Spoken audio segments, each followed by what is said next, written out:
But WPP trimming its outlook on weaker client spend and new business. Bit of a profit warning perhaps coming through from them, and that could be a downside mover at the start of trade. Kritty.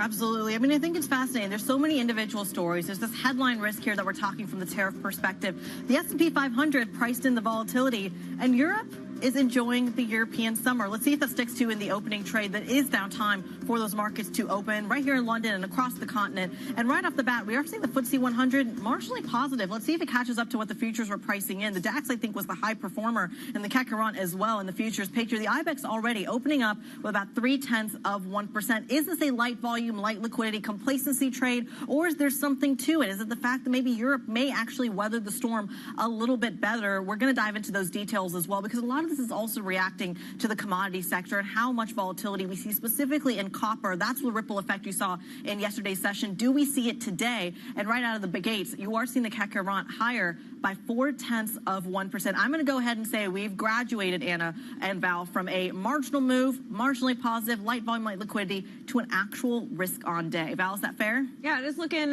pretty decent so far. We have 392 stocks in the green, only 159 in the red. At the top of that basket, it's EssilorLuxottica with that tie-up with Meta, up some 3.7%, outperforming for the single stocks. When it comes to the sectors, it does appear that we do have most of them in the green, 16 sectors in the green, the top of that being banks, energy, and insurance.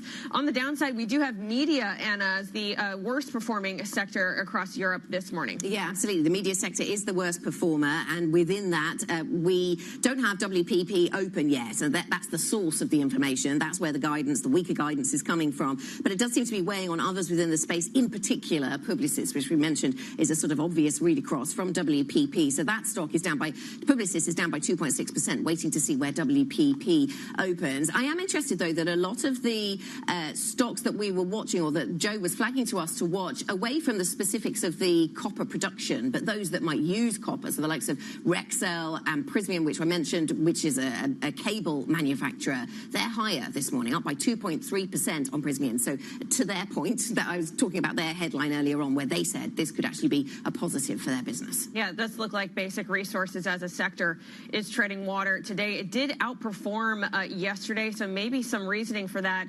But it does look like Antofagasta, you might have to help me with my pronunciation on that one, is dropping today. They do have exposure to the copper industry. Glencore, though, is looking like it's holding up pretty well.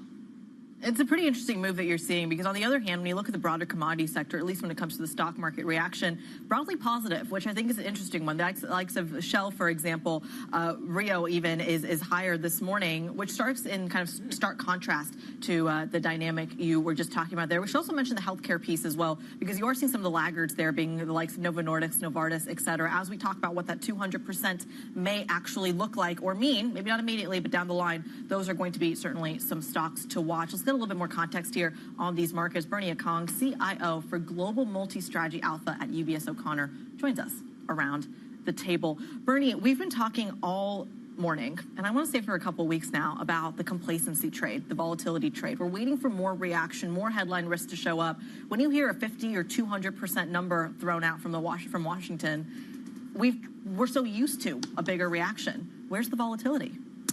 Yeah, it's true. It feels like markets have almost just adjusted to this, these big headline numbers when it comes to tariffs. I think the reality is that when the detail comes through in the financials for companies, that's when markets will react now. So we probably won't see that, for example, say come through in inflation prints, for a couple of months, for earnings until again next quarter. But I think that's when potentially investors are going to get a bit more of a surprise. There's definitely inflationary pressures coming through in the system, particularly if you look at the supply chain that comes through Asia. There was a lot of diversion happening in the last few weeks and months of China going through Vietnam, through Thailand. We've now seen those rates, they're not coming down, contrary to our expectations. So that is going to require some change in inflation in the system. So what's the canary in the coal mine there? What is the red flag? Is it the data? Is it monetary policy? Is it a Trump tweet or a Trump truth, as they're called, that shakes this market? What moves it? I think it's core CPI. So we've been trending low in core CPI for several quarters now. I think we will see an inflection up in that in the coming months, and likely, as we've seen in the past, when you get these positive surprises, they don't tend to be small surprises. They can be big, big jumps in surprises, and I think there'll be a month where we get that, and that will really, kickstart the market into worrying about those things. Can you put a number on that? What kind of upside reading are you expecting in CPI to year end? I think myself and others have shown that we should be very humble in trying to make the predictions around CPI, so I'm definitely going to not put myself down to a number, but I do think there is an autocorrelation of inflation expectations. So when you go through a period whereby inflation is coming down, people tend to get more accustomed to that, and vice versa. And we've seen that in the past. And I'm just saying, I think we are set up to have another period of that. These copper tariffs are extremely inflationary. I don't know how in the near term you can kind of circumvent and get around some of these high price hikes in terms of inflation coming through the system. Is there a sector that you're keen on looking into in terms of their exposure to copper that, maybe the market and us all are underpricing? So I think the cables you mentioned is an interesting one. So the miners, the reason they're not stronger this morning is because you have this basically spread gap now opening between COMEX and LSE. And most of the miners here will be exposed to LSE pricing, which actually in the short term could be under pressure. So you actually want to go through to companies which are going to be taking copper as input, putting that into their pricing. They won't be exposed to the same sort of tariff increases to that 50% degree. And so things like cable manufacturers, which are very heavy in terms of copper input, actually are a way of thinking about it. And so we've had some of that movement, as you rightly point out. So the likes of Prysmian and Rexel moving higher, perhaps, as you say, LME pricing more reasonable than it was here in London. Let's go to another sector that we've had a lot of interest in this morning. I've just got an opening price of WPP, in fact, and that stock is down by 14%. This, of course, in the advertising sector, that warning from them then weighing on the rest of the sector. So if we take this sector as a whole, advertising, Bernie, there's been a lot of talk about what damage AI does to the existing players in the sector if they can't embrace it, or what an opportunity it is if they can embrace AI. I mean, where are you thinking about the winners and losers when it comes to that dynamic? I think that's absolutely true, and I think there's a couple of stats on that I would put to the audience to think about. So first is, if you look at the number of searches that now on Google which don't result in any click-through to website, it's about 60% of searches. Less click-through to website means less traffic, less need to have all the various advertising websites. So that's definitely disruptive, and I think AI overviews, which Google are using themselves to disrupt themselves, that's resulting in something like 15 to 16% less views already in the last few months. So you have to adapt and change, and exactly to your point, I think media and advertising companies which can advise their clients how to shift their spend in a very dynamic and quick way, which for a lot of these multinationals, they're not used to doing, reacting on a month-by-month, quarter-to-quarter basis on advertising campaigns. Those are the ones who are winning. And vice versa, the ones who, WPP didn't mention in their statement anything relating to AI, but I would say companies where they don't have that same sort of offering, they're definitely facing some of those headwinds. And then something else where technology meets the older world, I suppose. Another story which encapsulates that is EssilorLuxottica and the news flow there that Meta takes a stake. I mean, I feel like we've been talking about the future as wearables for a very, very long time, and exactly what that wearable will look like. We've had forays into glasses that are, that can help you with all sorts that haven't necessarily, well, not everyone in the street is wearing them, put it that way. No, that's true. So why is this kind of development interesting for the wider narrative? So I think when it comes to, this is specifically relating to agentic AI, which is when we're going to basically, walk around and say, book me my summer holiday, next month, or I need to buy some new trousers and socks, go and, what I bought in the past and do that for me. They will still require some sort of verification because from a legal compliance standpoint, you can't just have an agent going off and doing it for you. So I actually think the device is interesting. You might not have been talking to your glasses, you might have been talking to somebody else. But I think the wearables part actually makes sense in that regard if you think about it, because verbal verification will be a lot easier for us than having to click through on your device or wherever. So I think that just opens opportunities in the future, and essentially Meta is putting a lot of different chips to the table in terms of what the opportunity in the future could be. Well, you mentioned this kind of idea of technology and AI and all these buzzwords, really. I want to macro this out as well, because it feels like the idea of momentum ultimately driving this market shows up in the tech story, largely in the States, but starting to show up here in Europe as well, maybe more pronounced in the defense sector, but it's still showing up. How long can that go? How reliable is that momentum? So I'm particularly concerned about it for the next few months. The way I link it to the AI and tech part is that we, myself included, you see the pace of development, you get so excited, and as human beings, we just tend to over-extrapolate. And so with stocks, what that means is we tend to put like higher multiples and think about what the growth could be next year. But the reality is that these comes in fits and starts, and it's not linear, the growth. And so I think we could be walking to a period where maybe into next year, some of the growth outcomes that eventually disappoint very lofty expectations, and that would put pressure on some of the momentum, long basket things that people are crowded in and own a lot. I wanted to ask you actually about momentum trades, because you mentioned in your notes some looking at momentum, and it got me thinking. I pulled up the factors to watch function on the Bloomberg terminal, was looking at US stocks. Okay, what role has momentum played year to date? And yeah, it's there, but market cap is by far and away the biggest driver of US stocks. And I mean, I guess that takes us back to the tech theme. That plays into the market just wants to get worried about tariffs, but then doubles down on tech investment. Is that something you're still playing? Yes, so there is, I would say long-term structurally, it's hard to get away from large cap, particularly in the world of AI, which is going to require a lot of investment, not just in the AI tools itself, but also in data. So that is a structural trend you have in place. But more tactically, I would say there is a window where you could have a bit of reversal that whilst maybe in terms of factors to watch, there's a disaggregation between the two factors, I would say there is a correlation and overlap between them, right? So to your point, large cap tech has been some of the best momentum performing stocks. Yeah. So if we do get that unwind, you will see some of the reversal on that. And I think the ownership in small caps means that it's just a lot less vulnerable to positioning driven dynamics. Bernie, into your end, do you think that U.S. stocks will outperform Europe, or we continue to see this trend of the rest of the world outperforming U.S.? I have a nuanced answer, which is if you have this momentum drawdown, I think it will weigh on US more. But I think structurally for many of our stock pickers, when we've looked at the list of European companies versus the US companies that you can really invest in, get behind, the US still just has a longer list for us. So you ultimately want to buy that dip and that runway. A lot of the trends we're talking about, which are exciting from a growth standpoint, they just feature much more heavily in the US than they do in Europe. Bernie, thank you very much. I'm going to take a risk and ask you about restaurants. I didn't see one mentioned in your notes, but I know that you regularly, I'm assuming you're still eating out. Absolutely, more than ever. Okay, yeah. Go on, give us a top tip. I mean, I think for the summer, exactly, for the summer weather, I did write about one at Cold Drops Yard, which is a really great development. They've done an amazing job there. It's on the terrace, it's called Parallon. They bring small little charcoal grills to your table, so you kind of DIY it yourself. Super fun, go with a big group or small casual date. Yeah, really good. I'm feeling quite good now because I've actually been there, Bernie. So that's trendy, Anna. Humble brag. Right, Bernie, thank you very much. Bernie Akong, CIO of Global Multi-Strategy Alpha at UBS O'Connor. Let us go to the core six, have a look at what's happening on some of these stocks that Guy in particular likes to keep an eye on, but we all keep under the radar, on our radar. Novo Nordisk down 1.3%. Everything in the red is the obvious thing to say about all of that. ASML down by 0.9%, which is interesting on a day that started out quite positively. All our core six, some big heavyweight names across Europe, are actually trending lower. So there's some interesting sub-stories in the market this morning. Let's get to some individual stocks. Joe Easton has a briefing. Joe?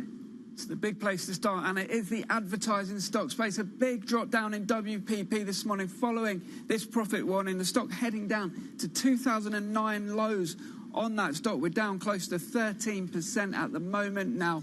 Just read a note from Goldman saying it's unclear whether this is kind of linked to the AI taking over in the space, cutting into the advertising, the traditional advertising spending, or whether it's a WPP issue itself. They are not winning business, particularly in Europe and Germany, was what they said in their statement and the analyst notes as well. And we're seeing that feed through as well into Publicis and also Havas over in Amsterdam. So a bit of a read-through coming into those ad stocks following that big WPP warning. Then in terms of the sectors, we had our eyes on miners, of course, and we are seeing a weakness. Kind of interesting given that big spike in the US COMEX copper price. Potentially, this means that these companies more exposed to the London price. The London Metal Exchange prices were down around 1% versus that big spike in the US. So potentially that is the reason for that there. But we are seeing a feed through into the metals prices in terms of the stocks that are kind of a secondary effect on those. So the wire cable makers like Rexel, and then, as Anna mentioned earlier, we have had this statement from Prysmian saying that they think this is probably going to be positive for their business. So those companies coming up, and also Rubis as well, the smelter company over in Germany. So a bit of a positivity coming through into the secondary stocks on that metal spike that we saw in the US yesterday. Then in terms of single stocks, Meta getting that stake in EssilorLuxottica around 5%, according to a Bloomberg exclusive last night. 3% currently, potentially going to move to 5%, and that stock gaining similar to what we saw in the ADRs over in the US yesterday. The Ray-Ban maker, their second generation Ray-Ban Meta glasses, they've already sold a couple of million of those, according to an analyst report I read a moment ago. So potentially it's more positivity in that space. Then finally, to finish on a couple of defence companies. Firstly, Kongsberg, a decent order number for the company, but that stock among one of the many defence companies that's rallied over the past year or so. So coming down, expectations too high, and therefore giving up some of that gain. And then finally, another one to bring you is Renk, a bit of a report, another Bloomberg report coming out, potentially going to spin off one of their gearbox units. This is more in the civilian space, but it's a defence stock, adding to a big rally over the past couple of years. Of course, Renk rising around 6% in Germany this morning. Joe Easton from our equities team walking us through some of those early movers. We thank you so much. Coming up on the program, as President Trump threatens a 200% tariff on drug imports, we're going to dive into the impact on the pharmaceutical sector, maybe what they should or should not be pricing in. That conversation next. This is Bloomberg.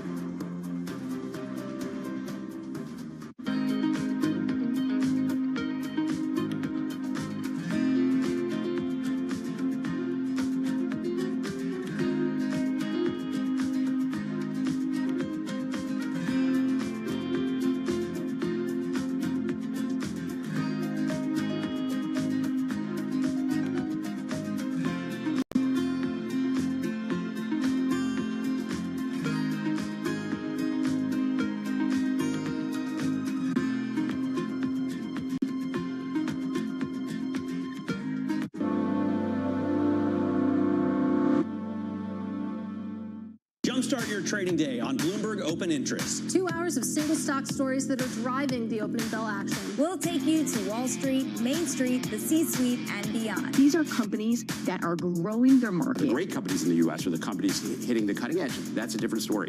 Get the inside track on what's buzzing in markets. With the players who are shaping the narrative. If you have bad earnings reports, you're going to get punished. They're not buying what the industry is selling. Join us on Bloomberg Open Interest every trading day, only on Bloomberg.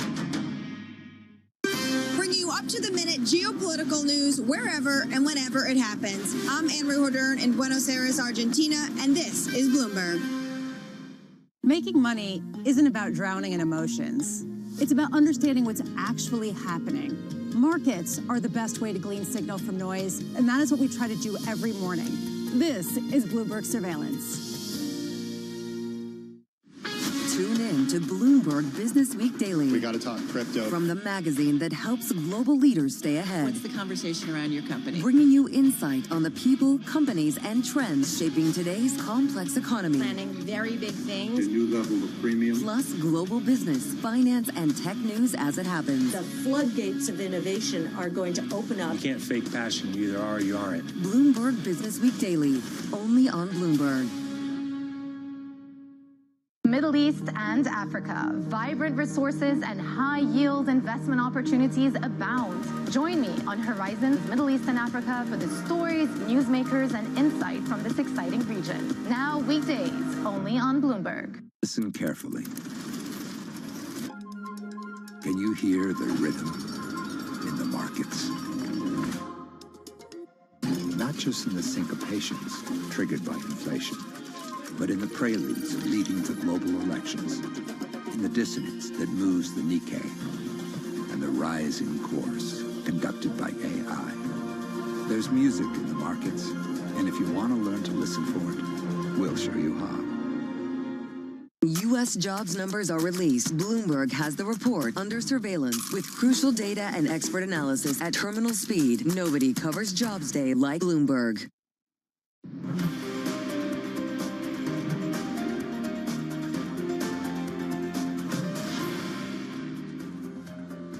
Welcome back. This is the opening trade. Ursula von der Leyen is speaking about tariffs. Let us listen in. I had a good exchange with President Trump earlier this week to help move things forward. We're looking for a reliable framework from which we can keep building our common trade. So the message is clear. We stick to our principles, we defend our interests, we continue the work in good faith, and we get ready for all scenarios. We will, of course, keep this House informed.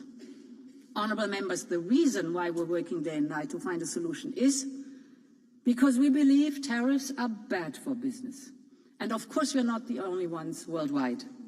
Since the start of our new mandate, we already concluded new trade deals. You mentioned it, Antonio, with Mercosur, with Mexico, with Switzerland. We will work hard to finalize the deal with India by the end of the year. That would be an enormous opportunity, a huge market.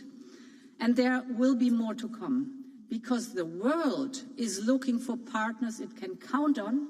And of course, Europe is such a partner. And for us, it is a key part for our foreign economic policy. And of course, a key part for our competitiveness. You mentioned the enormous market in Mercosur that is possible for our business and of course the consumers on both sides. These trade negotiations with these different countries can open immense new opportunities. So yes, this is the moment of risk for Europe, but it is also the moment of opportunities for Europe, and it is a moment to seize immediately by all of us. Let me turn to the second topic. Tonight, 728 drone attacks on Ukraine have taken place. It is the highest number in a day since the beginning of the war, 728. Ursula von der Leyen speaking from the European Parliament, making some key points when it comes to the tariff conversation, going on to name the fact that the world needs a reliable partner. She says Europe is it. Now, they are actively forging relationships with the likes of Canada, Mexico, Switzerland, India, calling it a moment of risk and opportunity. But the question remains, how does the EU handle the United States? And that's where the pharmaceutical story comes in. U.S. President Donald Trump threatening to slap a tax of up to 200% on pharmaceutical imports if companies do not move production to the United States next year. Following the story is our health reporter, Ashley Furlong, joins us around the table today. Ashley, he didn't say those conversations were happening immediately on the 200%, but he did say the supply chain is one of question. We've had this conversation with likes of AstraZeneca and Novartis around this table. Your take on how easy that transition is? So firstly, this is a massive stay of execution for drug makers. They were obviously, expecting in the next couple of months a tariff hit, and that's been massively delayed. We've had scores of drug makers already announce significant investments in the US, Sanofi and Novartis, Eli Lilly, and they're all planning to increase their manufacturing capacity. Obviously, it's a year is still quite a short time in a drug maker sort of supply chain, but by that time we should be able to see quite significant shifts in how drugs are produced in the US and how many drugs are produced in the US. So I think it offers drug makers a significant opportunity to actually meet those requirements from the Trump administration. All right, Ashley, so you mentioned a year is a short amount of time for these companies to move production to the U.S., but where does that leave Ireland in all of this, which has long been, a really key site of pharmaceutical production for the EU? this is really bad news for Ireland, because if drug makers say, well, we have to follow, Trump's request to move production, and they actually do that, then Ireland will be significantly hit. Eli Lilly has massive production in Ireland, and for the economy of Ireland, that's going to be a significant hit. So I think we're going to have to see, how that sort of shakes out in the next couple of months, and whether they can also reduce that 200% headline figure to something that potentially is more manageable, as they've already, invested billions in Irish production, and so to move that is also going to be quite difficult. And what can you really, back to that point about it being a year, I mean, it might be time to do something to move at the margin, like if you've got a facility there to expand it, for example. But is it really, it doesn't seem like enough time to kind of break new ground and start production on something from scratch. It's not enough time, especially for drug makers, as the tech transfer process takes a long time. Establishing facilities with complex biologic drugs takes a long time. But we have seen already, for example, AstraZeneca say that they have been able to move some production for certain drugs. If you already have a biologics facility, you can then say, well, we're going to sort of add another line with a different product that might be more for the US market. So it is, I think it does offer a window of opportunity, but they're definitely not going to be able to completely shift production in a year. Okay, interesting. Thanks for the details. Ashley Furlong joining us there, our healthcare reporter here at Bloomberg. Let's go from that sector to the banking sector. We're seeing some movement in share prices there as well. UniCredit has increased its stake in Commerzbank, becoming Commerzbank's largest shareholder after converting derivatives into stock.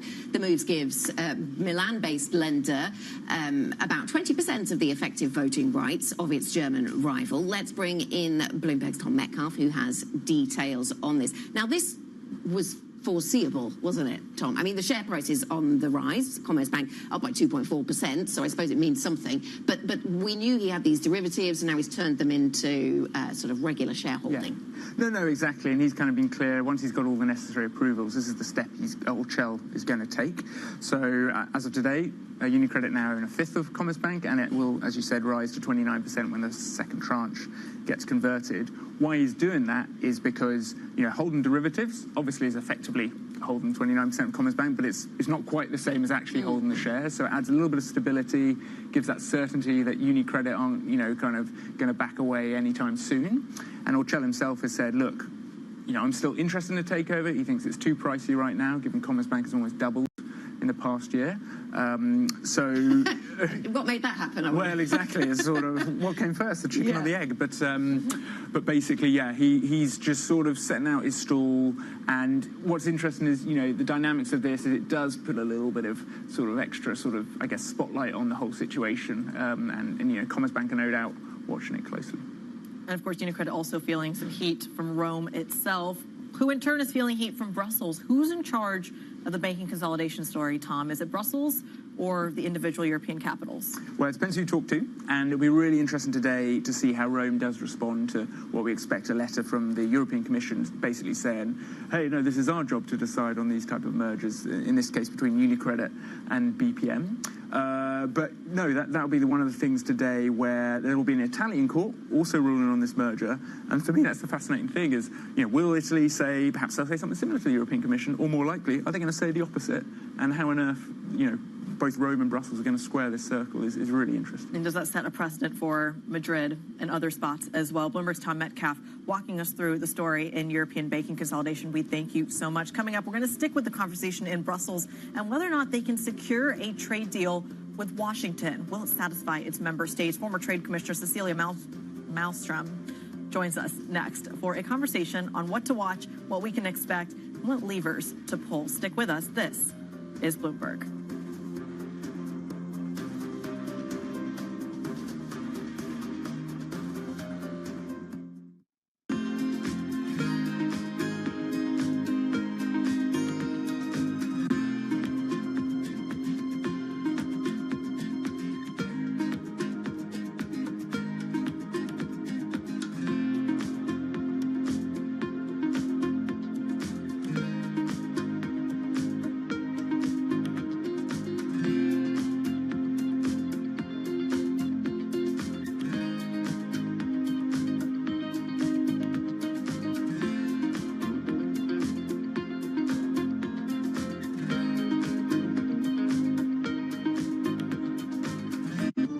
Welcome back to the circuit.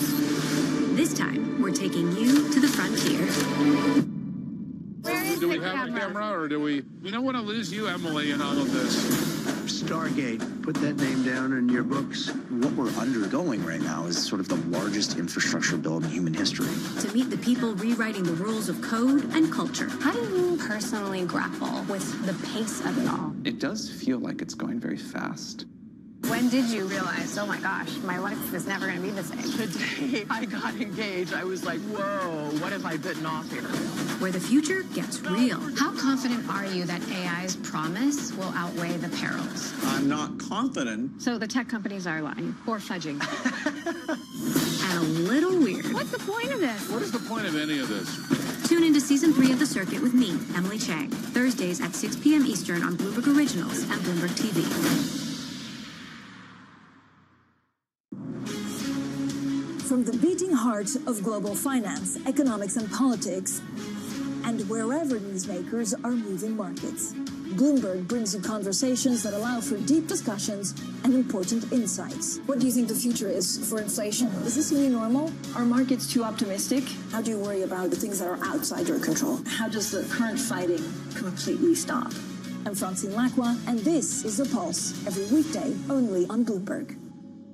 It's the world's second largest economy with a growing influence in global affairs. Bloomberg The China Show brings you the unmatched expertise you need to keep track of breaking news, in-depth market analysis, and the most influential newsmakers in and around China. We need to do more to engage the market more. We're risk on. I think we caught a little sweet spot. Massive savings right now. It's already a different game. Bloomberg The China Show. Weekdays around the world, right here on Bloomberg. Context changes everything. Why do the biggest names in business choose Bloomberg Television? That's a great question. It's a very good question. Interesting question. Good question. Great question. I so appreciate that question. You certainly ask interesting questions. Bloomberg Television. Top experts, great questions.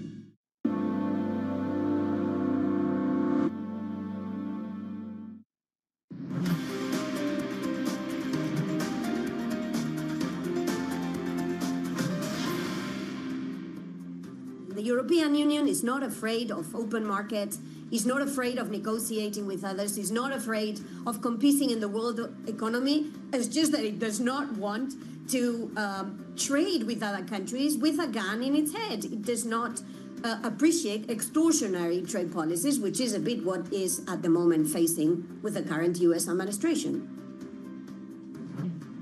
That was the former Spanish foreign minister and veteran trade official Arantxa Gonzalez speaking to us just yesterday morning. Well, we're still waiting for further news around a European-US trade deal. It seems it is nearing. Bloomberg is reporting its negotiators, Europe's negotiators, are focused on securing carve-outs for key industries, including aerospace, autos, and spirits. It comes as the German finance minister says any deal with the US, quote, must be fair, threatening countermeasures if an agreement is not reached. Joining us now is Cecilia Malmström, non-resident senior fellow at the Peterson Institute for International Economics and EU Trade Commissioner, crucially, from 2014 to 2019. Cecilia, very nice to speak to you this morning. So it seems as if we are heading towards some kind of deal, but help us understand the difference between a full trade deal that we might have talked about 10 years ago and what we might get here, something called a framework, perhaps. How much detail would you expect this to contain?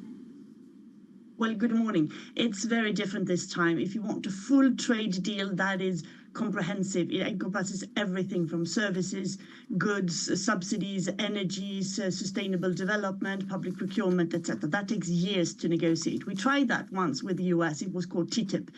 Around 2/3 of it is done. So the rest is somewhere in the freezer. It's not on the agenda to take it out right now. What we are looking at is some sort of framework, some sort of terms of references, and having in mind the unpredictability from the U.S. administration with the new tariffs popping up and down and delays being changed all the time. It's very hard to see how something more substantial can come out of this. The EU is looking for a smaller preliminary agreement and try to get the tariffs down as much as possible. Okay, so something preliminary rather than a fully fledged trade deal as we might have seen in the past. Can you think of, given your experience, Cecilia, can you think of low-hanging fruit, things that Europe could give away and not worry too much about to get this deal over the line with the United States? But the EU already very early in this process offered to take away all the tariffs on goods if the US did the same. That was rejected by the US administration, so I think that is no longer on the agenda. So what we're looking at now is probably having to live with the 10% tariffs, but seeking exceptions on cars, on aircrafts, maybe on alcohol, and a few others, if that is possible. The EU has also offered to buy more LNG, more gas, more soya beans, and as everything is mixed in this administration, the President Trump has also seen the commitment of the European states to invest much more in weapons and seek cooperation there in the framework of NATO. That has nothing to do with trade, but in this concept it has. So maybe this is a way forward, but we don't really know. Cecilia, it's Creedy in London. You mentioned the offer to buy natural gas, offer to buy soybeans, among other exports from the United States. Talk us through what that means from the framework perspective. Does that put the idea of quotas back on the table? No, I don't think so. The first time we dealt with Trump, there was also a small deal that was made. It also included soybeans and LNG and taking away tariffs on some seafood and porcelain, I think, so very tiny deal. So I think the Commission is trying to revive that again, buying even more LNG. But this is, of course, not the Commission buying gas. This is what Member States does. But it can, in the name of Member States, commit to increase its share, that we need more gas in Europe.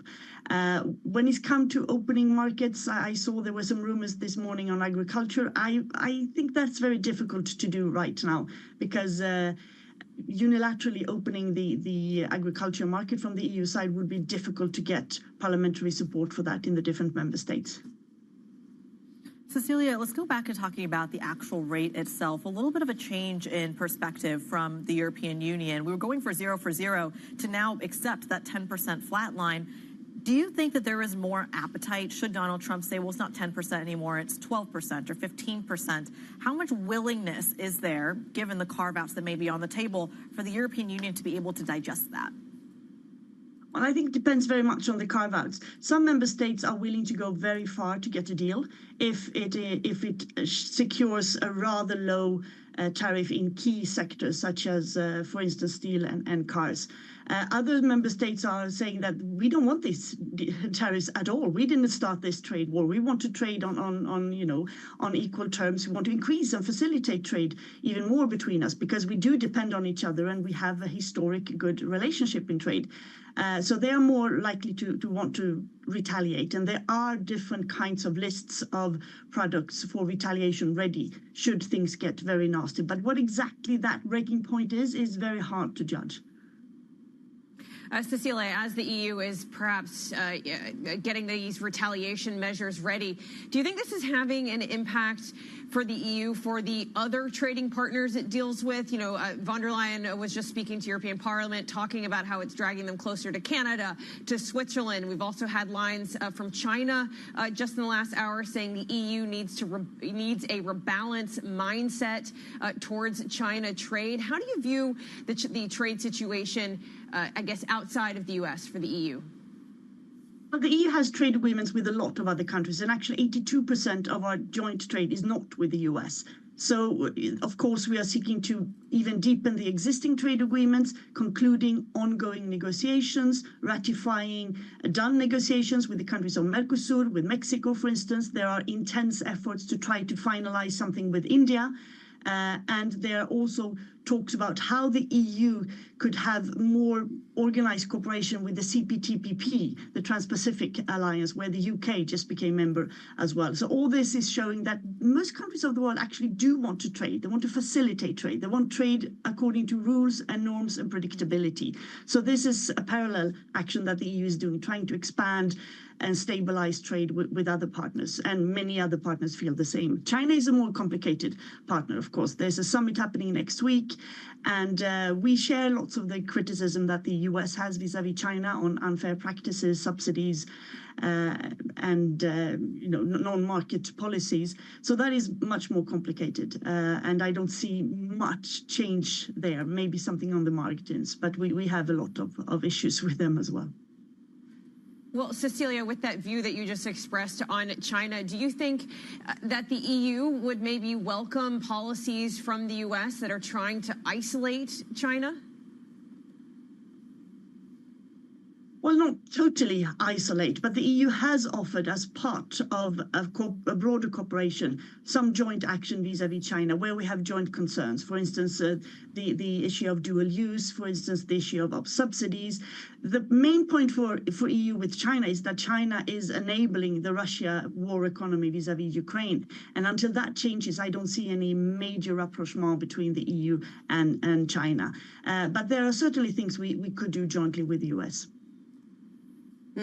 Cecilia, thinking about where the talks go now, or what there is still time for between Europe and the United States, obviously we've seen a shifting timetable for some of this. August 1st now the deadline, it would seem, for the implementation at least of any new tariffs.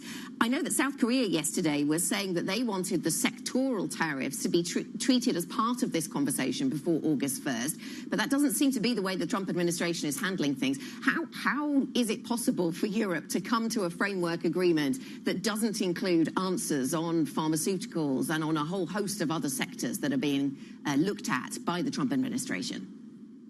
Well, ideally, we would have more clarity on this. But as you say, the deadlines are changing all the time. There are new proposals on tariffs on copper, on pharmaceuticals coming up. So we don't really know if an agreement is an agreement or if it stays now and then tomorrow something else will happen. And that's what makes it so difficult with the EU, because we need some sort of clarity. Our businesses need some sort of clarity.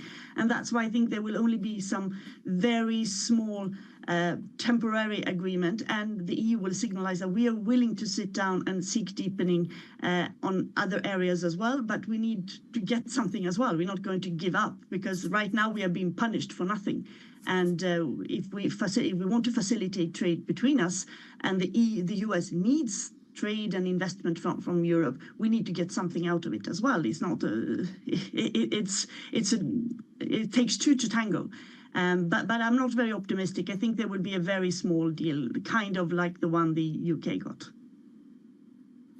Cecilia, I want to circle back to one of your earlier comments that you made in terms of the European Union offering to buy some of the U.S.'s largest exports. You mentioned natural gas, you mentioned soybeans and other agricultural products, among others. There's one that you notably didn't mention, which is, I believe, the United States' second largest export, and that's Boeing airplanes. We know there has been a question of competition, of course, between Boeing and Airbus, lots of supply chain struggles on both sides, lots of safety struggles on both sides. Cecilia, walk us through that conversation. Is that something you think the European Union would be willing to budge on, buying more Boeing aircrafts for European carriers? I haven't heard anything about this. As you said, this is a conflict that dates back almost 20 years ago, and we have been suing each other in the WTO for subsidies, Airbus, Boeing, etc. So this is a long conflict. There will be many trade books written about this.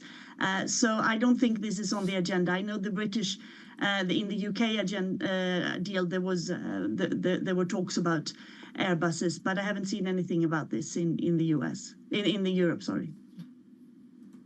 Well, we look forward to seeing if that changes. Cecilia Malmström, non-resident senior fellow at the Peterson Institute for International Economics and former EU Trade Commissioner. Thank you so much for joining the program. Coming up, the other thing traders have to really weigh here is signs of swelling U.S. crude stockpiles just days after OPEC Plus announced a surprise increase in oil production. We are live in Vienna at the OPEC seminar to find out more. Stick with us. This is Bloomberg.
We've had a number of games overseas in recent years, and in fact, you opened the season going to the opening game in Brazil.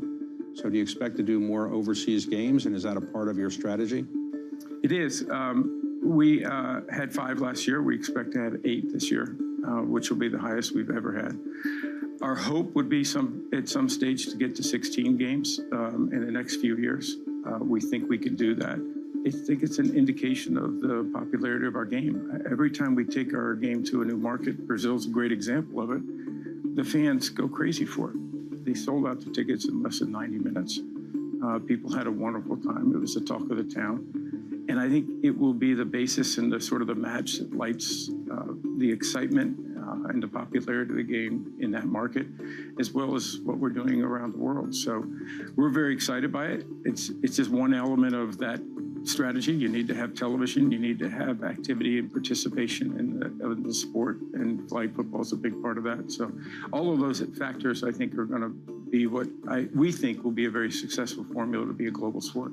Do you ever envision having a team that's based overseas in Mexico City or in London? Listen, we've talked an awful lot about it, and I think there are markets that could, without question, support an NFL franchise.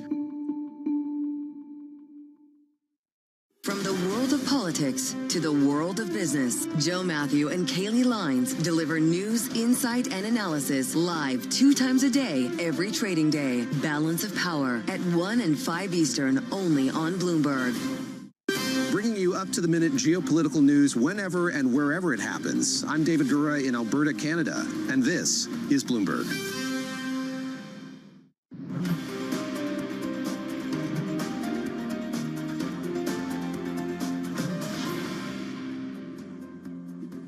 Welcome back. This is the opening trade. We are 44 minutes, you can find the clock for a moment, 44 minutes into the European trading session. And we have actually gains across these European equity markets. Not all of that positivity filtering through into the mining sector. We see some weakness there. But we've got some interesting dynamics. Some sectors that are related to that mining story actually doing okay. Those that use copper, certainly if they buy it on the LME, looking a bit cheaper than maybe it did. So some interesting dynamics under the hood. Let us talk about what's going on in metals markets. President Trump is pushing forward with his aggressive tariff regime, stressing he will not offer additional extensions on country-specific levies set to now hit in early August. He's also indicating he could announce substantial new tariffs on imports of copper, which saw a record spike yesterday on the U.S. exchange. That's for U.S. futures of that metal. Joining us now, Will Kennedy, Bloomberg Senior Executive Editor for Energy and Commodities.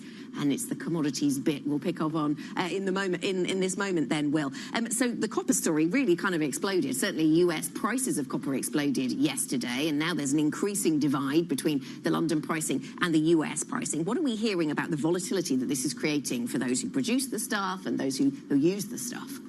It's a very difficult situation, which is producing incredible opportunities to trade for those people who are wanting to take a risk on exactly when and if these tariffs will come. The copper market has been driven in recent months by the expectations of tariff, and what that means is people are taking metal out of the London Metal Exchange and shipping it to the US and putting it into the US market, which is why you see this big spread in prices, and people are able to make a lot of profit by exploiting that arbitrage. Now, he's promised to put in the sanctions at last, and the moment those actually come in, that arbitrage closes.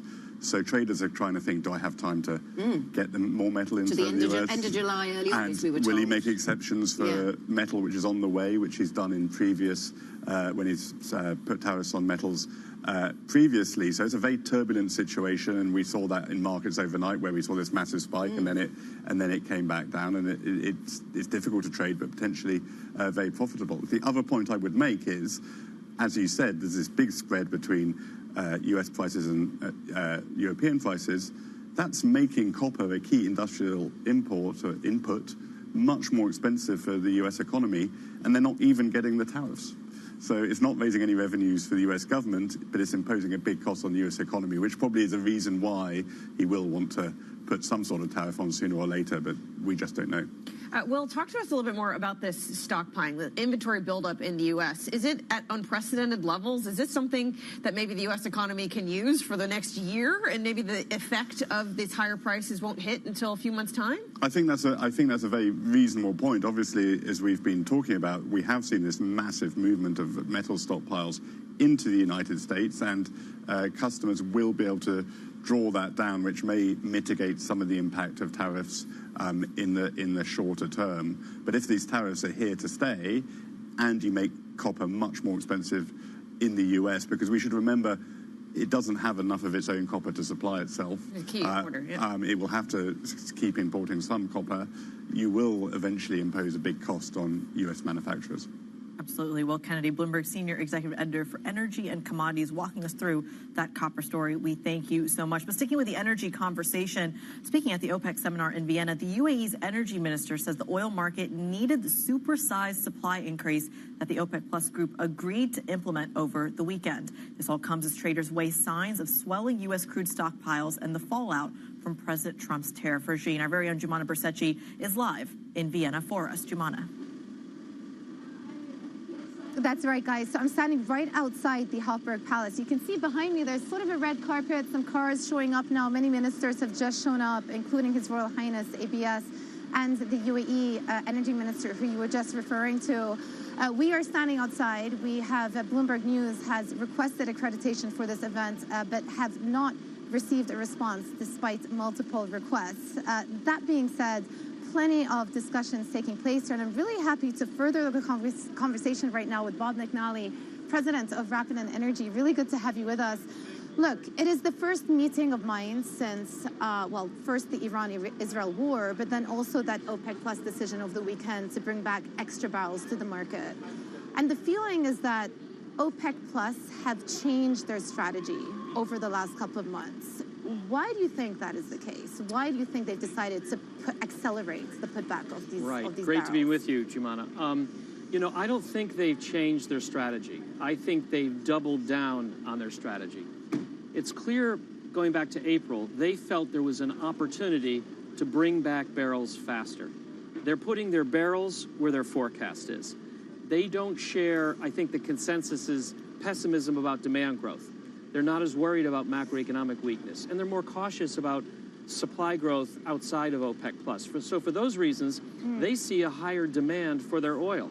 And so far, they've been right. The oil market is tight, curves are backwardated. So I think they're just saying, look, we think this market can handle more barrels faster, and they're doing it. And it's echoing what the UAE oil minister was just saying, Mazroui, about an hour ago. And he was saying that the oil market actually needs the extra crude that OPEC Plus is adding, but then also that inventories have not increased despite the further increases that the group has put out the last couple of months. When do you think that inventory situation changes? Yeah, I think in its visible inventories, and he's right. Cushing is just about empty. Diesel inventories in the United States are extremely low. But we expect that visible inventories will start to build later this quarter and in the fourth quarter, if our forecasts are correct. We're a little more pessimistic on demand and a little more optimistic about supply growth from Guyana, Brazil, United States, Canada. So if we're right, we will expect to see visible inventories build third quarter, fourth quarter. If that happens, the backwardation in the front of the curve should convert to contango, and you'll start to see some price weakness. But that's just a view about the future. Right now, the minister's right. When you look out the window, the market is pretty tight. Yeah. Is your expectation that they're going to complete the unwind of the full voluntary cut amount by September? It is. I think they're going to do another 538,000 barrels a day, finish in September. Then the question becomes, will they bring back the 1.66 million of remaining voluntary cuts, and then the 2 million of OPEC plus wide cuts, both of which are supposed to expire at the end of 26. That's the debate I think barrel counters will be having. Bob, how much of this decision do you think was taken to appease President Trump? He's talked about wanting to see lower oil prices. Perhaps OPEC Plus sensed an opportunity to, one, regain market share, but then also appease the U.S. president. You know, in my view, from the Saudi perspective and the Emirati perspective, it's more of a happy coincidence making President Trump happy. Although President Trump wants lower oil prices still. His advisors have called for $50 a barrel. We're still well above that. But I think it's more of a happy coincidence. I think the main reason is the fundamentals. I think they keep their eye on the fundamentals. They saw an increase in the refining season. Now, here's the deal, though. These barrels that are being brought back in August are going to arrive in the refining lull in the fall. That's when we'll see between runs dropping 600,000 barrels a day, a decline in the Saudi crude burn. So it's a little riskier, but that's, I think, the main reason, the timing of runs and the health of the fundamentals. So you said just now some of the president's advisors would like to see oil at $50. What happens to drill, baby, drill if oil is at 50?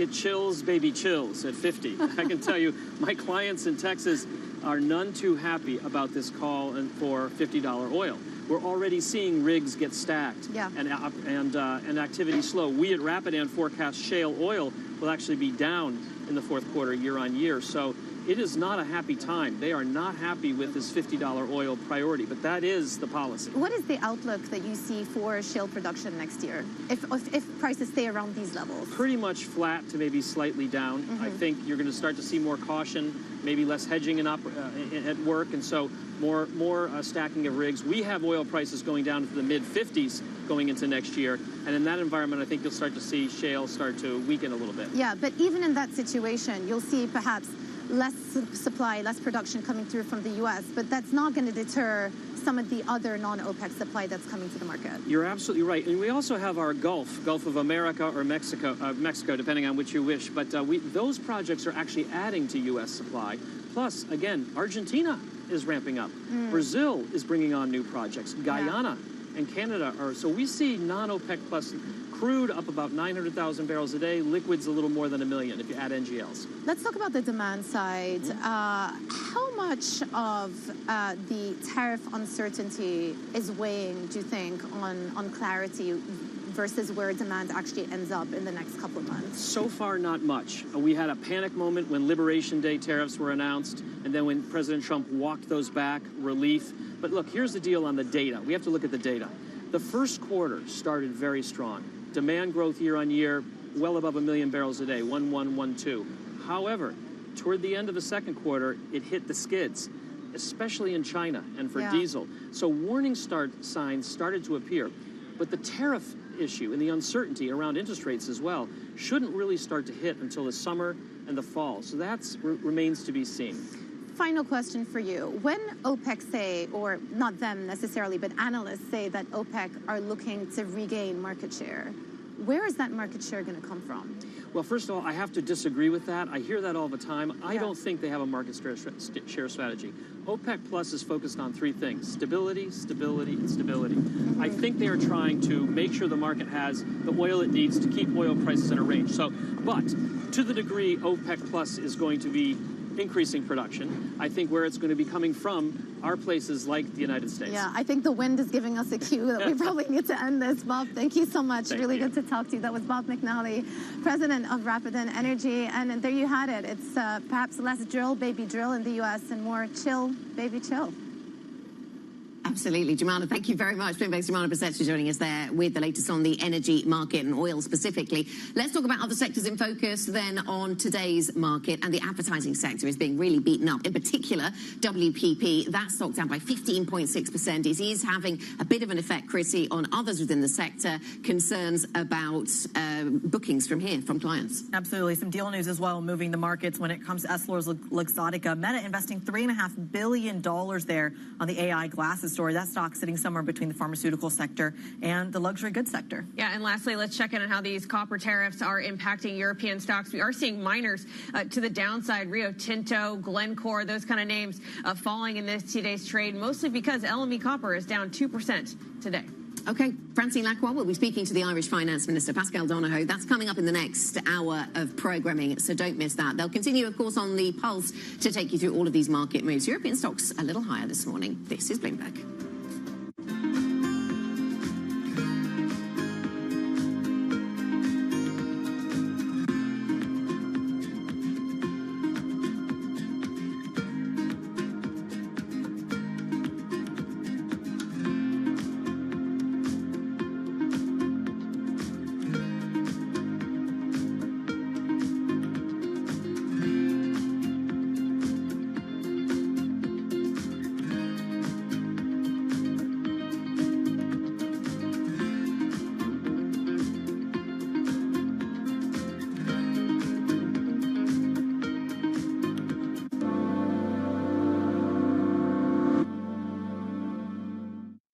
technology is embedded in every aspect of our lives. And laying the foundation for the future. From finance to defense, AI to entertainment. And from the road to the stars. Bloomberg brings you the latest stories of the people and companies pushing the tech sector to new frontiers. And the politics that shape global tech markets. I'm Caroline Hyde in New York. And I'm Ed Ludlow in San Francisco. Watch Bloomberg Tech every weekday. Only on Bloomberg Television. Get your fixed income fix. Watch Bloomberg Real Yield around the world right here on Bloomberg. Context changes everything. Key investors, top executives, global innovators. Join me for in-depth conversations with the biggest newsmakers on the day's top stories. Insight with Haslinda Onen, only on Bloomberg. Welcome to the world of decentralized finance. Massive outperformance from Bitcoin. Bloomberg is covering all things crypto, the people. The tectonic shift emanating from Washington. All we're looking for is clear rules and the ability to build in the United States. Crypto shouldn't be partisan. The transactions. Really a record-breaking moment. Crypto VC is back. And the technology. It's really the beginning of a global on-chain economy. And if America doesn't embrace it, we're going to be left behind. Bloomberg Crypto, only on Bloomberg. Our global headquarters in New York, I'm Danny Berger. Welcome to Bloomberg Brief. Let's set your agenda. Bloomberg Brief delivers the market news, data, and analysis you need live every weekday, only on Bloomberg. Context changes everything. Asia is at the forefront of some of the world's biggest stories. I'm Sherrian in Tokyo. And I'm Heidi Stroud-Watts here in Sydney, where the trading day begins. We're here in the center of all the action to get you set up with the numbers, news, and knowledge you need for the day ahead. The demand is indeed recovering. We've been waiting for this moment. The opportunity of a century. Join us on Bloomberg The Asia Trade. Weekdays only on Bloomberg TV. Context changes everything.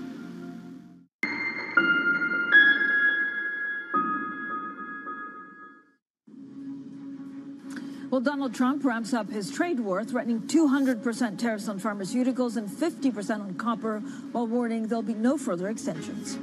EU negotiators focus on protecting key industries from Trump's tariffs, seeking exemptions for commercial aircraft and some car makers. Plus, UniCredit scales up its consolidation plans, boosting its equity stake in Commerce Bank to about 20%. So good morning, everyone. It's Wednesday. There's a lot going on in the market. So let's start with what we're seeing, of course, in copper. We saw a big jump, actually, in the U.S. currently with the LME copper down some 2%. But there has been quite a lot of turmoil as the, investors are really trying to figure out what's going on with tariffs. Now, President Trump announcing a 50% tariff on copper imports, really causing a record spike in New York, dropping in the global benchmark. S&P futures practically flat. Let's also get to the European markets map. Now, we're speaking to a lot of course, investors and commodity strategists. The degree of the impact will heavily depend on the details.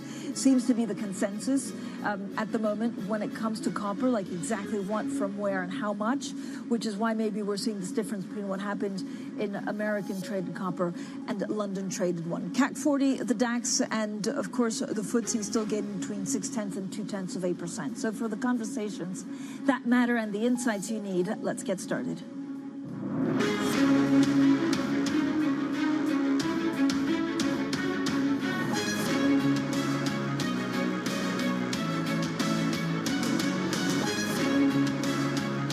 Newsmakers and market movers. This is The Pulse with Francine Lacqua. Well, good morning, everyone, and welcome to The Pulse. I'm Francine Lacqua here in London. Now, President Trump is pushing forward with his aggressive tariff regime, stressing that he will not offer additional extensions on country-specific levies set to now hit in August the 1st. Now, he's also indicating that he could announce substantial new tariffs on imports of copper and pharmaceuticals. I believe the tariff on copper, we're going to make it 50%. We'll be announcing something very soon on pharmaceuticals.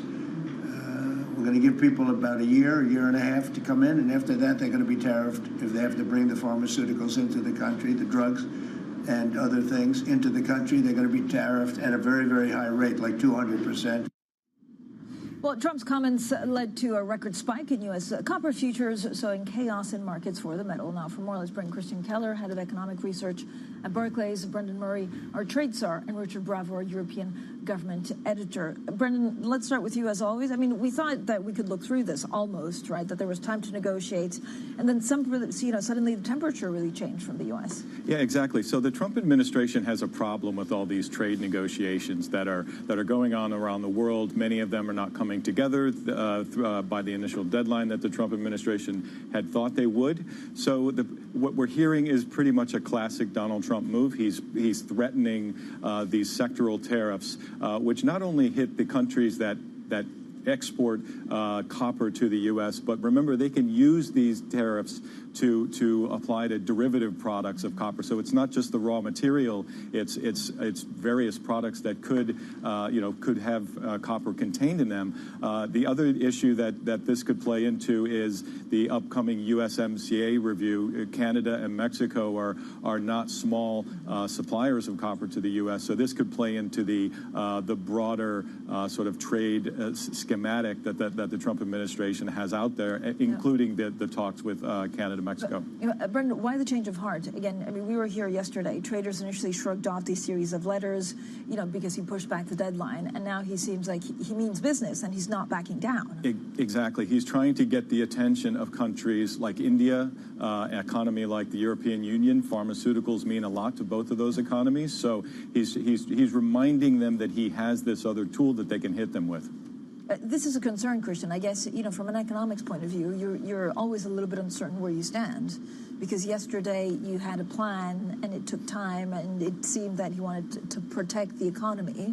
Today, again, we're unclear on where this goes. Yeah, I mean, it's very interesting. The markets, in a whole, they seem to have grown somewhat numb. We see certain sectors like copper certainly is reacting when news like this comes out, but overall, S&P 500 is reacting relatively calmly. So I think there's a certain, getting used to this type of politics, and people probably still believe, even the 1st of August, there could be some extension, some negotiations. Now, there's a Trump administration, there's the market, and then there's the economy. And I think what keeps everything calm at the moment that is so far, economic data just has not been showing any of the negative effects of all this uncertainty they've been talking about.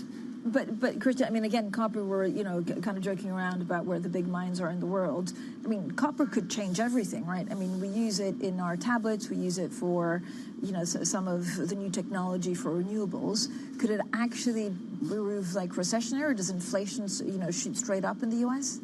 No, copper, as you say, goes in everywhere. Steel and aluminum goes into everything, and so these things we are convinced that it will show up. And there are certain lags, and maybe economists have not been very good in calling them. So far, U.S. inflation has been coming down rather than going up, but we think in coming months it will go up. And when you see these effects, I think then they can no longer be ignored. And I think this is why there's a risk to markets in the next few months once you see these effects.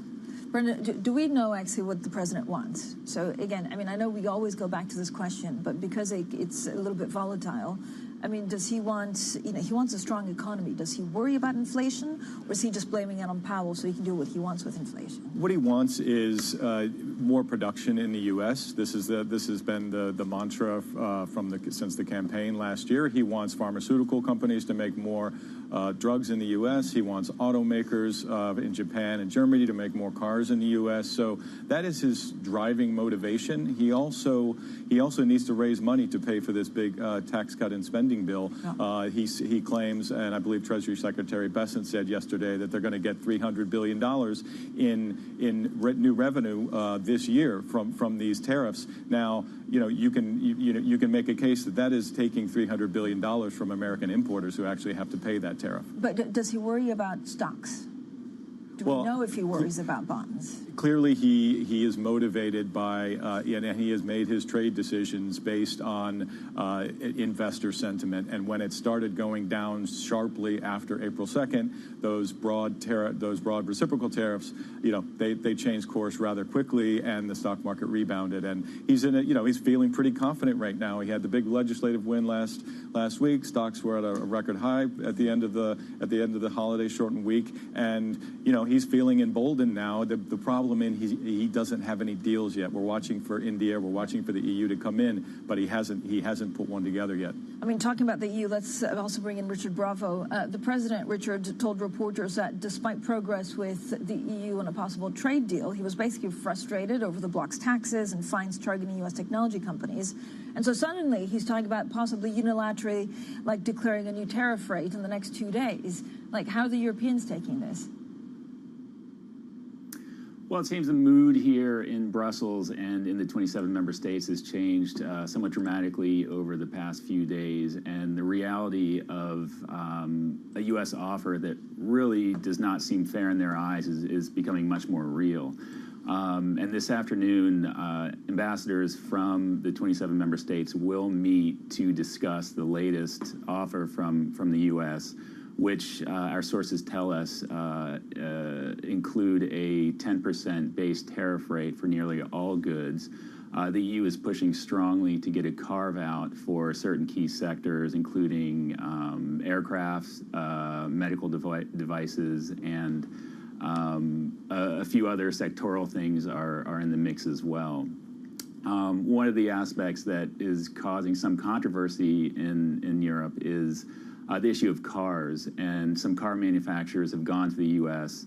Outside of the regular negotiating framework and have pushed for a deal, an offsetting mechanism that would allow European manufacturers that have plants in the U.S. to be able to export cars, a certain number of cars, tariff-free to the U.S. Now, this would benefit mostly German car manufacturers, including BMW, Mercedes, Volkswagen, but French and Italian car makers typically don't have plants in the U.S., so they would not get this benefit. So we're really looking to see out of this meeting if the EU agrees to this offer, which they mostly agree is a very unfair deal, and whether or not that will lay the groundwork for Trump to accept that and get a preliminary agreement in the books. Richard, it's also very nice. I mean, they're all like French flags here in London because of the state visit of Emmanuel Macron. I mean, you know, it's been touted certainly from the UK side as, you know, a breakthrough state visit to reset the relationship with the French. Possibly this is also a dig at Brexit. How important do you think this visit is? I think it's very important insofar as what it indicates, and London and Paris and Brussels, they all understand that we're in a liminal moment for Europe right now. They're facing a complete change in U.S. policy to European security and defense. They're facing an ongoing war right on its border, and Russia seems to be getting increasingly aggressive, as well as this relationship with China, which also is not where the EU really wants it to be. So I think all parties understand that there really needs to be a strong relationship between France and the UK and the EU and the UK.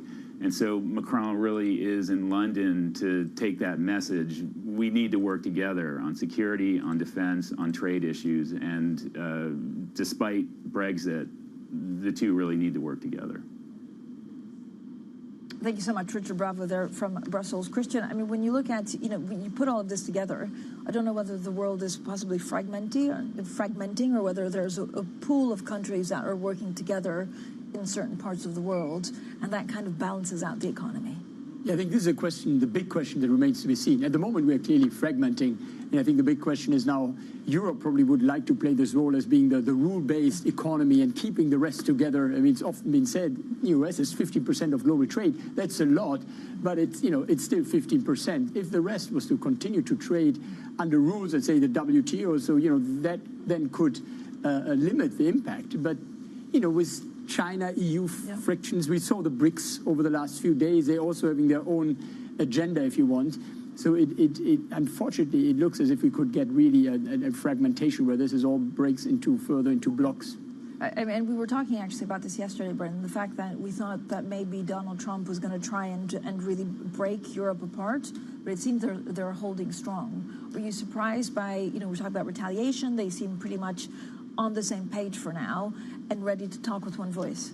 Yeah, it's interesting that the European Union is what Donald Trump has described as the worst trading partner of them all, even worse than China, he has said. But here he is trying to, by all accounts that we have in Brussels, to to try to put a trade deal together. I think the other thing that plays into what Christian was discussing is what's happening with Vietnam and those talks with Vietnam. Remember, the president announced on his social media platform that he had a deal with Vietnam. There has been no deal announced officially, and that really represents the pull that Vietnam feels between China and the U.S. China will not be happy with Vietnam if they enter some deal where they're sharing critical minerals and they're cooperating. So I think that really, watching where that goes is really kind of key to the broader picture of the world fragmenting, dividing into two separate poles, BRICS, Western countries, trying to maintain their leadership role in the sort of broader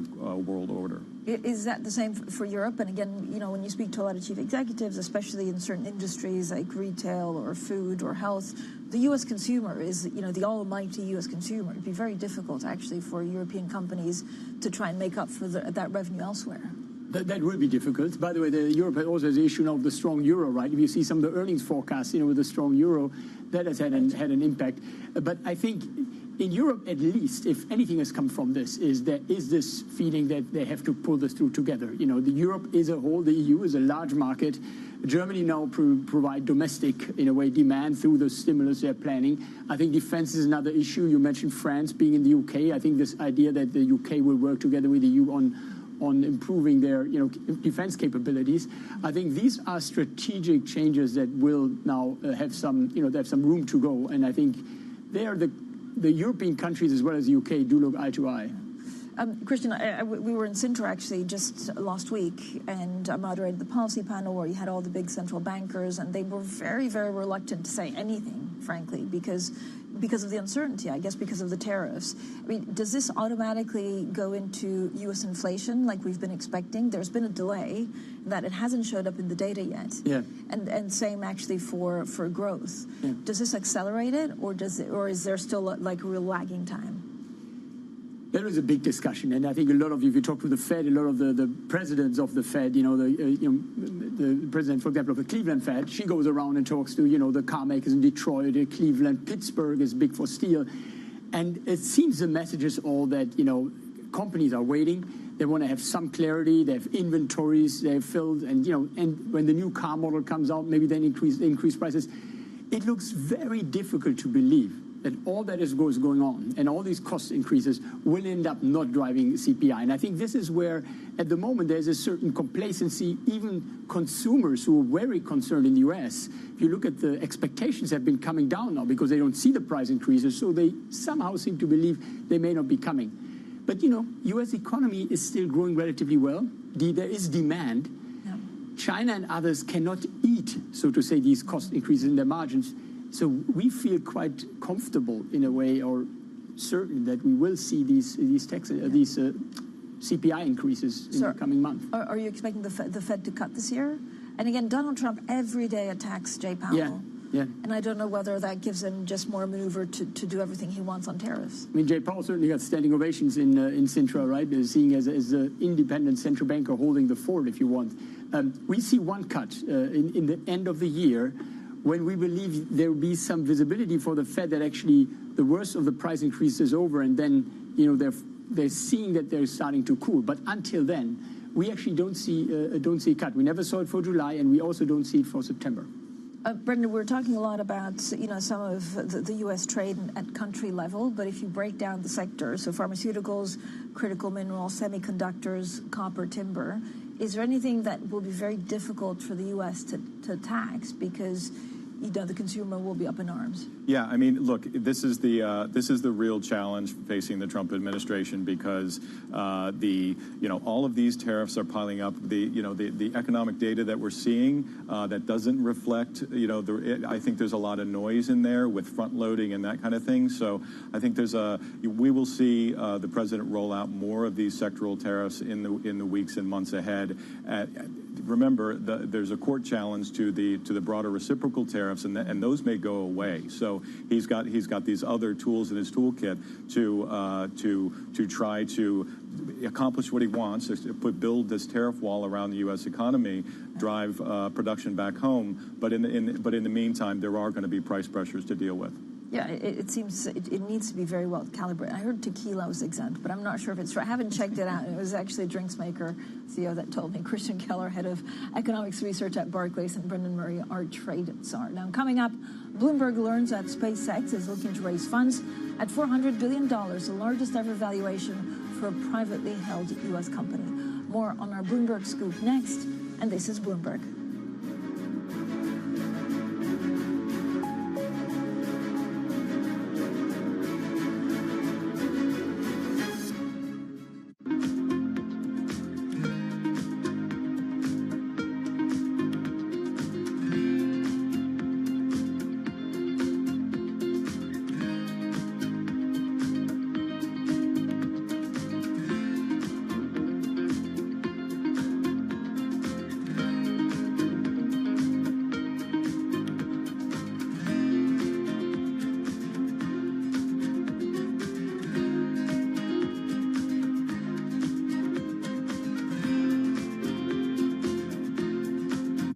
Bringing you up-to-the-minute economic news whenever and wherever it happens. I'm Francine Lacroix, the ECB forum in Central Portugal, and this is Bloomberg. Jumpstart your trading day on Bloomberg Open Interest. 2 hours of single stock stories that are driving the opening bell action. We'll take you to Wall Street, Main Street, the C-suite, and beyond. These are companies that are growing their market. The great companies in the U.S. are the companies hitting the cutting edge. That's a different story. Get the inside track on what's buzzing in markets. With the players who are shaping the narrative. If you have bad earnings reports, you're going to get punished. They're not buying what the industry is selling. Join us on Bloomberg Open Interest every trading day, only on Bloomberg. Tune in to Bloomberg Business Week Daily. We got to talk crypto. From the magazine that helps global leaders stay ahead. What's the conversation around your company? Bringing you insight on the people, companies, and trends shaping today's complex economy. Planning very big things. The new level of premium. Plus global business, finance, and tech news as it happens. The floodgates of innovation are going to open up. You can't fake passion. You either are or you aren't. Bloomberg Business Week Daily, only on Bloomberg. Good morning. This is Bloomberg Surveillance. Welcome back to the opening trade. Watch Bloomberg Tech. This is the Asia Trade. This is Wall Street Week. Welcome to Balance of Power. This is Bloomberg Television. Is integrated into every aspect of our lives, from finance to defense, AI to entertainment, and from the road to the stars. Bloomberg brings you the latest stories from the people and companies pushing the tech sector to new frontiers and the politics that shape global tech markets. I'm Tom McKenzie in London. Watch Bloomberg Tech Europe. New episode Friday, only on Bloomberg Television.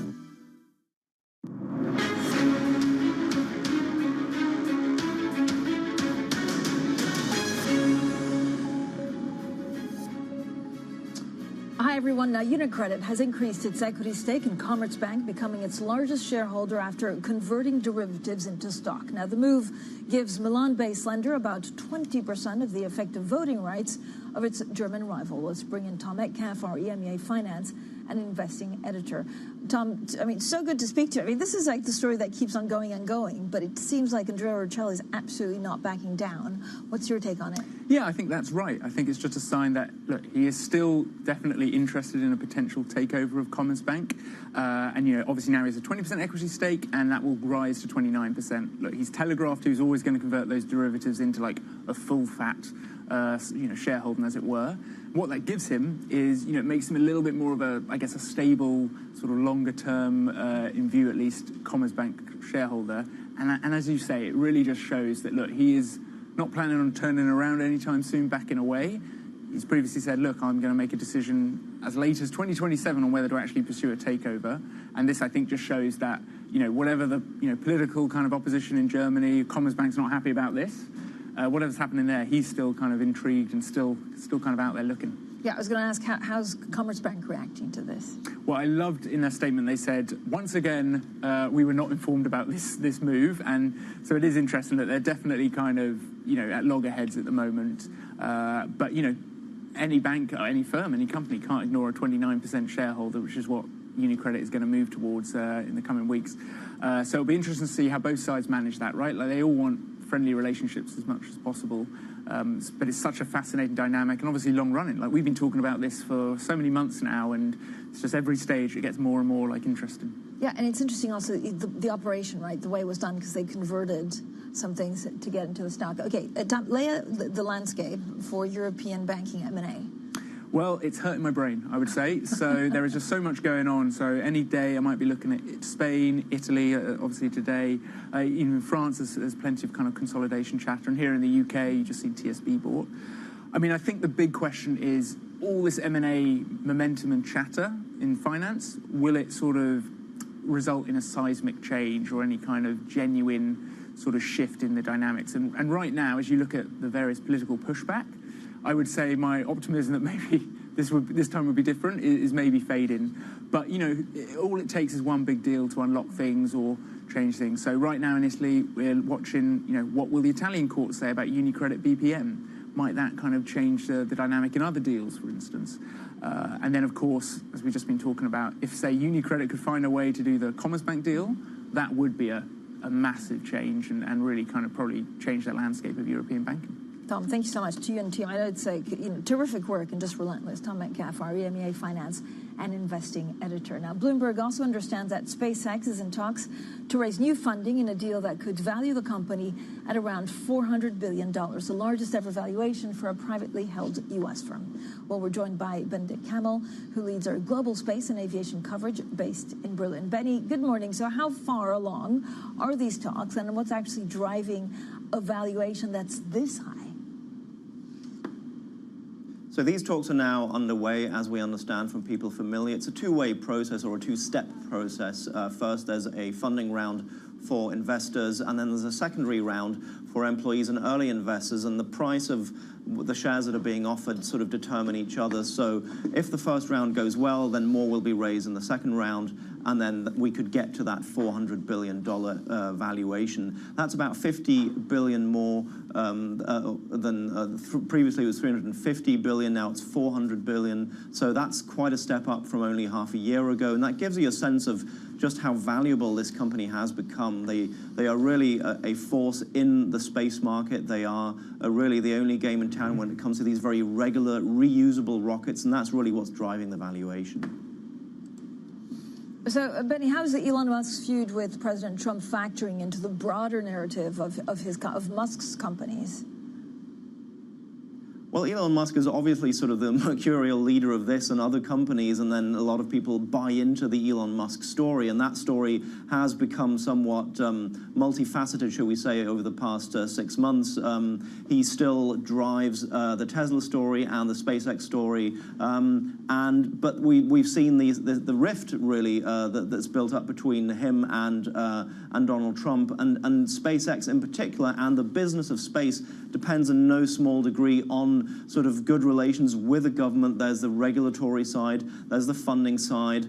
So all of these things really depend on how that rift, how that break between these two people will play out going forward. Also, how much time will Elon Musk have to really focus back on this? This is something we've heard from investors a lot, that he should remove himself from politics and really focus far more on running his businesses again, be it Tesla, be it his tunnel boring company, be it SpaceX. But now he's in the process of considering a third party. So the question really is, where will his eye be? Will it be on the companies? Will it be on politics? And that's something that will determine how people view this. Benny, thanks so much. Benedict Kamel there with the very latest on SpaceX. Coming up, as OPEC Plus increases production in a dash to grab a bigger market share of the market, we'll be in Vienna for the OPEC seminar. That's next, and this is Bloomberg.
I'm Alex Rodriguez. And I'm Jason Kelly. And we're back with more episodes of our show, The Deal. The theme of this season, On the Road.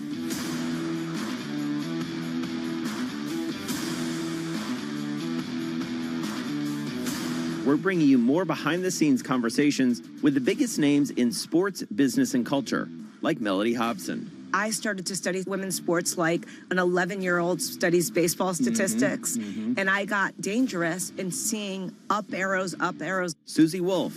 When you're competing, you're not thinking about any fear or any worries of what could happen. Josh Harris. You can't do a good deal with a bad person. Jay Batt. At the end of the day, there's never been a better time to be a student athlete. And more. Stay tuned.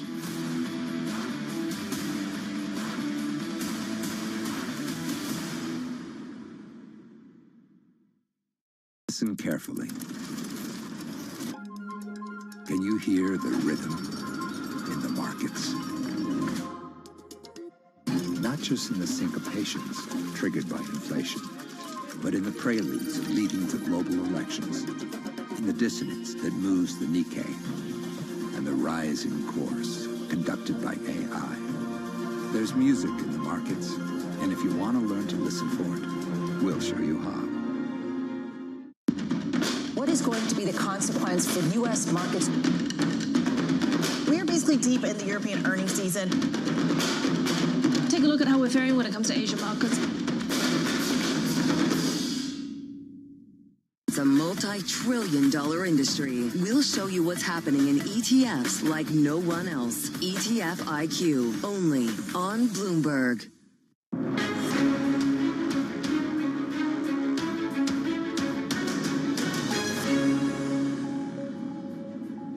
Good morning, everyone, and welcome to The Pulse. I'm Francine Lacqua here in London, and these are your top stories. Donald Trump ramps up his trade war, threatening 200% tariffs on pharmaceuticals and 50% on copper, while warning there'll be no further extensions. EU negotiators focus on protecting key industries from Trump's tariffs, seeking exemptions for commercial aircraft and some car makers. Plus, UniCredit scales up its consolidation plans, boosting its equity stake in Commerzbank to about 20%. Now, oil prices holding steady as traders weighing signs of swelling U.S. crude stockpiles and the fallout from President Trump's tariff regime. It comes after OPEC Plus ramped up output over the weekend in a battle for global market share. Well, let's go straight to Vienna, where the OPEC seminar is taking place. Our Jumana Bersecci is there with the guest. Hi, Jumana. Hi, Francine. Yeah, so the OPEC seminar is taking place actually right behind me in this Hofburg Palace. You can see that there aren't that many cars because it has just kicked off. And this is a seminar that takes place every 2 years, put together, organized by OPEC. It is a meeting of minds, some of the biggest names in the energy industry coming here, including CEOs of some of those large energy companies as well. Now, we are outside because Bloomberg News have not received this accreditation despite multiple requests. That being said, we are continuing the conversations, and I'm very happy to say that Matt Slayton, the global head of commodities from Citi, joins me right now. Really good to have you with us. Look, this is the first opportunity for people in the industry, in the oil industry, to come together and sort of take stock of what has happened in the oil markets over the last couple of weeks. Coming off the big geopolitical scare around Iran, Israel, and then, of course, the OPEC Plus decision over the weekend. And that you look at where Brent is trading, we're still just shy of $70. All of those shocks seem to have been taken in stride. That's true. Yeah, it's a great privilege to be here, and I want to thank the OPEC organizers for having me here, and thanks for having me on the show. Oil price has been grinding down for the last 12 months or so, and it was somewhat of a surprise that OPEC decided to bring back the barrels around 3 to 4 months ago. We've already seen 700,000 barrels a day return to the market over the last 3 months, and we've got at least, it looks like, another 1 million barrels to be returned by OPEC plus 8 over the next 3 months. So the baseline view from our side of, and it does seem to be consensus. We'll see what consensus is here over the next couple of days, but certainly seems to be consensus that the oil price has a little bit more downside over the next 3 months. Yeah, but the oil market did also, the industry thought that was going to. Hopefully we'll get some insight on what happens to oil prices from here. All right, I think we're having a couple of quirks when it comes to Jumana's line there, so we'll try and reestablish connection. These things sometimes happen, so we'll get back to Jumana Bercetci at the OPEC seminar in Vienna. Let's also now talk there's a couple of things that we want to do. First of all, why don't we look at the markets, because always look too good at the markets, especially with everything that's happening with copper and these aggressive trading regimes from Donald Trump unleashing turmoil really in copper markets with a 50% tariff plan. So again, the stocks waiver on tariffs seems to be also threatening LME copper. That's falling. A couple of other things we're watching out for is, of course, euro dollar and then treasuries. All right, I'm told the line is fixed. Let's get back to Jumana in Vienna. Hi, Drew. Francine, yes, thank you so much. Well, I was just saying that it seems the case that the market was actually able to digest all of these extra barrels that OPEC Plus brought back to the market over the last couple of months. So they were actually vindicated to a certain extent in bringing them back. Yeah, it's been remarkable how the market has absorbed those barrels, at least so far. And, we're seeing backwardation still in the market. Product cracks are strong. There's a lot of indicators that suggest that demand is better than expected, especially considering the tariffs and the concerns about global growth that they've raised over the last few months. Yeah. So, yeah, it has been, in hindsight, a good time to return the barrels to the market. Do you expect that to continue, though, these good times? Certainly for the next 3 months or so. I think beyond, and even into next year, certainly our price forecasts are much higher than from what I can tell, consensus is. So a lot of people have been talking about $50 Brent, even $40 Brent. It's been thrown out there over the last few months. We've kind of always stuck to the low 60s as being the medium-term equilibrium price for oil, where you kind of get shale production coming down or being broadly flat, and you have some room for OPEC to bring back the barrels, and this is kind of the right number. So within a $50 to $70 range, over time, we think that 60 to 65 mark is the equilibrium. Since you mentioned shale, what do you see as the outlook for U.S. shale production in the coming year? Sure. In the coming year, it's highly price dependent. At these prices, we'd expect flat shale production into next year. But certainly, if we get down to our forecast, we're looking at a small decline in shale production, and that's going to result in a pretty interesting situation with President Trump, whether or not he's okay with that, given the energy dominance push by his administration. So, that's part of the reason why we don't think we go sub 60 for too long, is because falling shale output's maybe not the best look. And so you could expect SPR builds, you could expect the potential for OPEC to change strategy sub 60. Yeah, and SPR builds coming from the U.S. is also a big one as well. Now, look, you mentioned some of the macro uncertainty, tariffs obviously super top of mind as well. You're global head of commodities. I've got to ask you about the latest announcement overnight that the Trump administration is looking to apply tariffs of up to 50% on copper in the next few weeks. Number one, is this a game changer? Is it a surprise? How do you see copper markets from here? Yeah, so kind of counterintuitively, this announcement is actually going to be very bearish for LME copper in the near term. So we've seen overnight copper's come down. We had one of the biggest shifts of metal, biggest kind of tightening in the ex-US markets that we've ever seen, really, over the last couple of months, as traders got ahead of the tariffs. They shipped all the copper they could find ex-US into the US. And so now the certainty coming down over the next 3 or 4 weeks is going to result in that metal being freed back up to the market. And kind of counterintuitively, LME will go down and CME copper will trade up perhaps 35-40% higher than LME. Even higher than where it is right now, then? Around where it is now. Okay. And then also, speaking of metals, you also have an anti-consensus call here. You see gold topping out. I've got to say, most people I speak to in the market still see upside for the precious metal. Why are you turning negative? Sure, yeah. So the structural case for gold is still very bullish. U.S. deficits, central bank buying, all of that good stuff for gold still there. But there's a cyclical element which is related to U.S. growth concerns. And so President Trump into the midterms, we think, is going to really push to accelerate U.S. growth, or to have as strong as possible U.S. growth. So once we get through the tariffs over the next couple of months and they feed through to the data, the policy push with the One Big Beautiful Bill Act, very targeted on 2026 growth, actually. And with potential Fed cuts, we think growth sentiment will improve in 2026, and you'll get that cyclical element, which is worth about $600-700 on the gold price, come out of the market in 2026. So what's the target? 2,600. All right, good place to leave it. Max Layton, Global Head of Commodities at Citi, joining us to discuss all things related to OPEC, oil, and of course, those copper tariffs and gold. Francine, back to you. Yeah, there's quite a lot going on with metals this morning. Jumana, thank you. Jumana Versace at the OPEC seminar in Vienna. Now, the French President Emmanuel Macron has warned that Europe faces hesitating alliances during a speech to the British Parliament. Now, Macron, on his first state visit to the UK, also pushed for closer ties between Paris and London, calling for an end to excessive dependencies on both the US and China. At this bilateral summit, we will enter a new stage that will scale up this cooperation. And we are faced with new threats, with aggressive nuclear powers, with sometimes hesitating alliances, and the return of major conflict on our continent.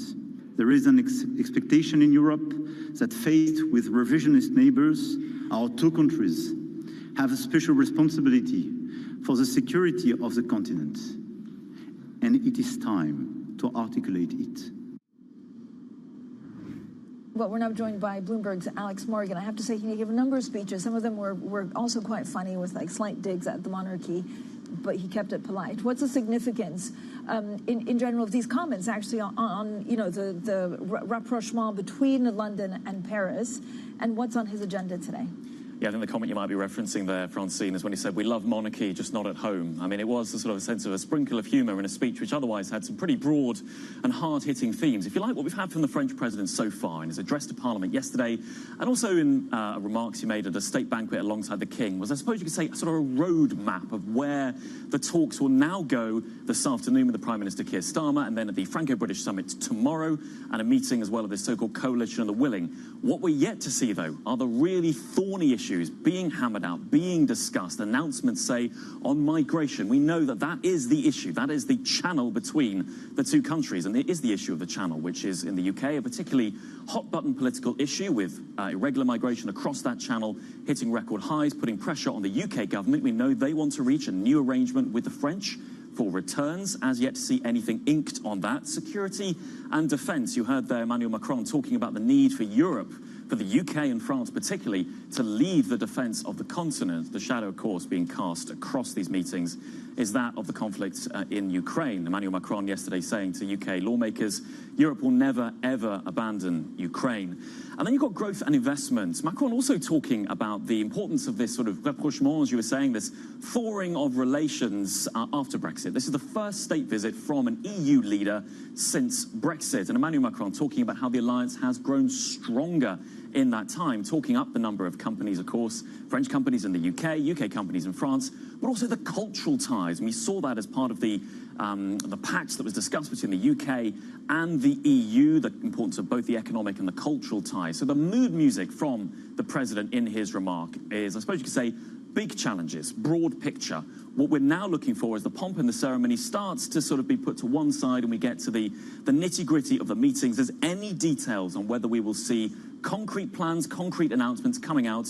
We'll be hearing from Macron and Starmer at a joint press conference tomorrow. Alex, thank you so much. Alex Morgan, there was the very latest on the state visit, which is quite exciting. I mean, you come into work and you see the French flags and the UK flags, and it gives it a little something. Now, President Trump has again expressed his displeasure with Vladimir Putin over the war in Ukraine as he confirmed plans to send more defensive weapons to Kyiv. Trump said he's looking at a bill that would impose severe sanctions on Russia. That was a war that should have never happened, and a lot of people are dying, and it should end. And I don't know, we get a lot of thrown at us by Putin for you want to know the truth. He's very nice all the time, but it turns out to be meaningless. Well, as President Trump mulls more sanctions on Russia, a reset in U.S. relations with Moscow in the near future appears less likely. Now, this also means that international corporates that left the country will not return anytime soon. It gives local copycat brands more time to prepare to defend their position in the Russian market should their Western inspirations ever decide to come back. Well, joining us now for more on the stories, Eleanor Thornburg. Eleanor, I mean, I loved this story. It was interesting because actually there was a lot of things that we don't think about, these copycats, like, you know, the McDonald's copycats. So first of all, what do we know about these Western companies that are trying to replicate what the Western has? Yeah, I mean, it's interesting. It's difficult to say if they will want to come back, as you say, given the current context. But, I mean, I would be surprised if there weren't conversations being had somewhere behind closed doors maybe about wanting to come back to Russia because, you know, for a lot of these companies, Russia was a really important part of where their money came from. I mean, if you look at McDonald's as an example, they first came to Russia in 1990 and they were met with, you know, extreme enthusiasm and people queued up for hours to get their first ever Big Mac. And in many ways, that enthusiasm never really left. I mean, cut to 2021, and like 9% of McDonald's global revenue came from Russia, and that's not a small amount. That's a pretty important amount of money. So I think the path to re-entry is quite difficult. It certainly looks quite long. It looks uncertain. But as I say, I think I would be surprised if these companies weren't eyeing it in any capacity at all. And so we have basically these companies that we considered, you know, Russian replacements that tried to cater for the same palette or kind of, you know, take up space because these Western companies left. What are they doing to try and fend off competition? Yeah, I mean, some of them have been really successful doing it.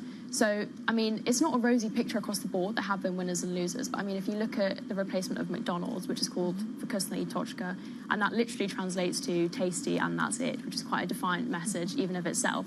And they're doing really well. I mean, if you look at the numbers, they had a pretty severe loss in 2022, but they bounced back by 2024. They had a pretty hefty profit. They now open 50 new stores every year. They've actually surpassed the amount of stores that McDonald's once had. They serve 2 million people every day. Those are hardly figures of a company that is struggling. But I mean, even if you look at the ones that aren't maybe doing quite as well, you can look at Stars Coffee, which replaced Starbucks. They haven't opened as many stores, for example, but they are being very strategic about where they open in Russia. They are opening further into the more eastern areas, more remote cities and towns, so that the people that live there only know Stars Coffee. They don't know anything else. So even if they're not doing as better, and maybe or as good as they hoped, they are certainly sharing this attitude of we are digging in our heels and we will do whatever it takes to stay and we will fight for our territory if we really have to, should their Western inspirations ever come back. Eleanor, thank you so much. Really terrific story. I urge everyone to go and check it out on our website. We'll also push it out on social media. Eleanor Thornburg. Now, making news as well. Bloomberg understands that Meta has bought a minority stake in the world's largest eyewear maker as it deepens its commitment to smart glasses. Sources say Meta has taken a 3% stake in EssilorLuxottica, worth around 3 billion euros. Now, the two companies have already partnered over the years to develop AI-powered smart glasses.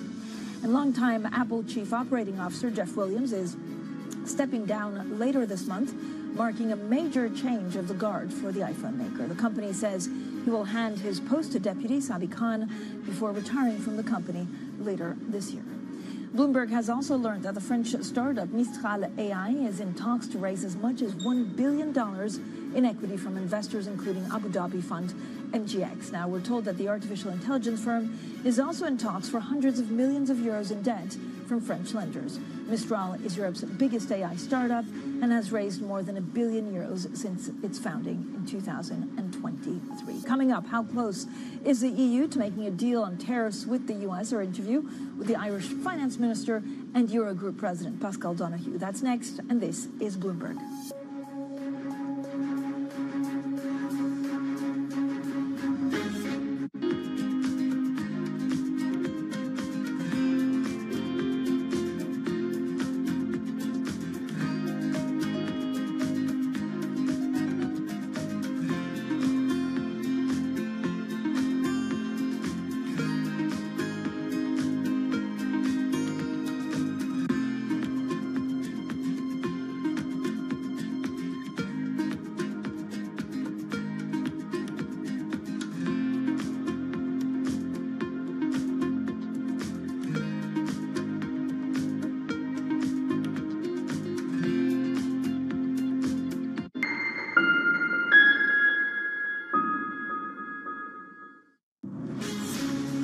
From the beating heart of global finance, economics and politics, and wherever newsmakers are moving markets, Bloomberg brings you conversations that allow for deep discussions and important insights. What do you think the future is for inflation? Is this a new normal? Are markets too optimistic? How do you worry about the things that are outside your control? How does the current fighting completely stop?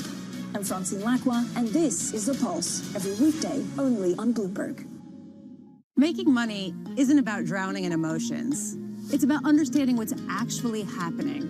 Markets are the best way to glean signal from noise, and that is what we try to do every morning. This is Bloomberg Surveillance.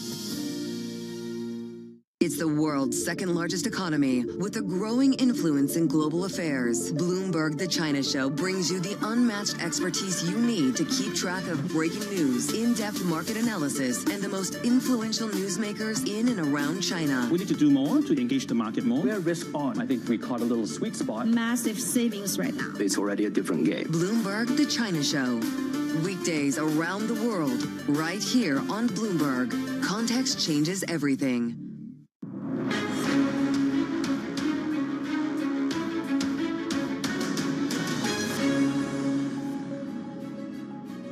Welcome back, everyone. Now, there's a lot going on in the markets. President Donald Trump announcing a 50% tariff on copper imports, causing a record spike in New York futures and a drop in the global benchmark. Now, this is a picture across the board. When you look at European stocks, they're still holding high. The CAC 40 gaining some 0.7%. The DAX also 0.7% higher.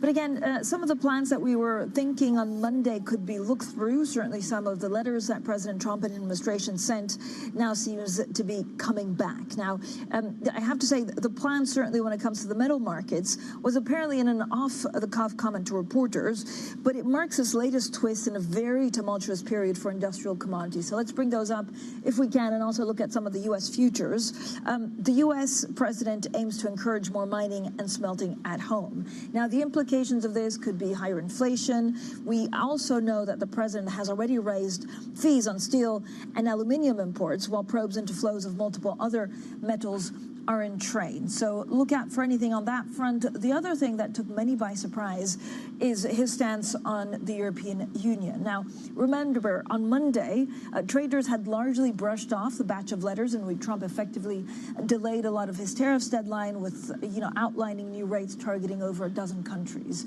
Now that's coming back, and a lot of the companies here in Europe also have to contend with euro-dollar that's elevated. We had some really good conversations in Sintra last week looking at euro-dollar at 120 and the broader term implication for that. So investors will also parse minutes from the Fed's June policy meeting later today for indications on whether officials are close to lowering interest rates. But this is a conundrum.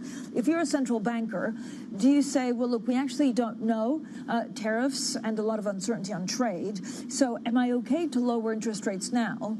And do I really get hurt if inflation comes back up, or do I just wait and see to see exactly what happens? Now, there's also what we follow very closely is the president really attacking constantly the Fed chair, Jay Powell. I think it was only a couple of days ago where he accused Jay Powell of whining like a baby about non-existent inflation as he intensified the standoff over the pause in rate cuts.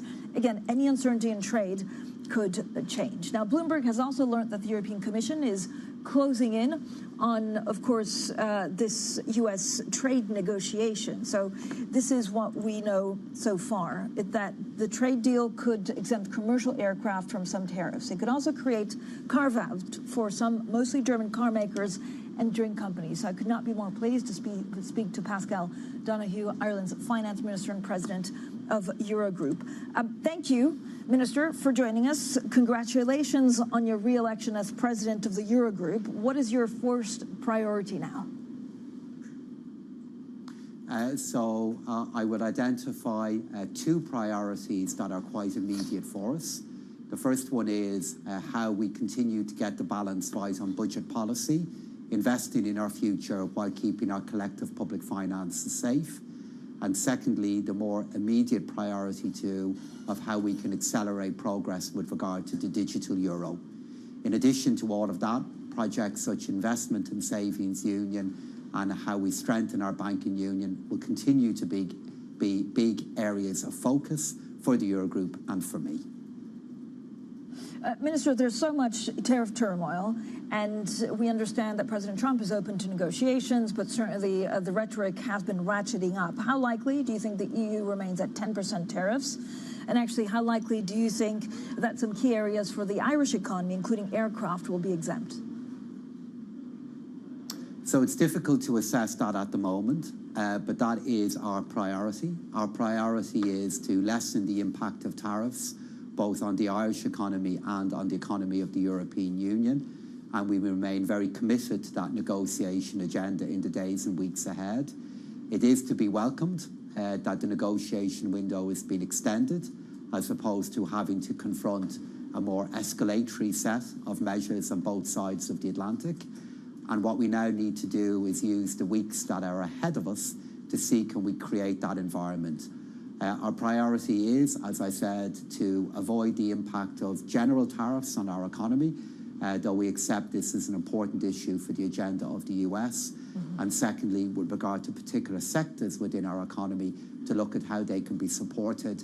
And we have full confidence in the work of Maroš Sefcovic, our Trade Commissioner, in representing the EU on this agenda.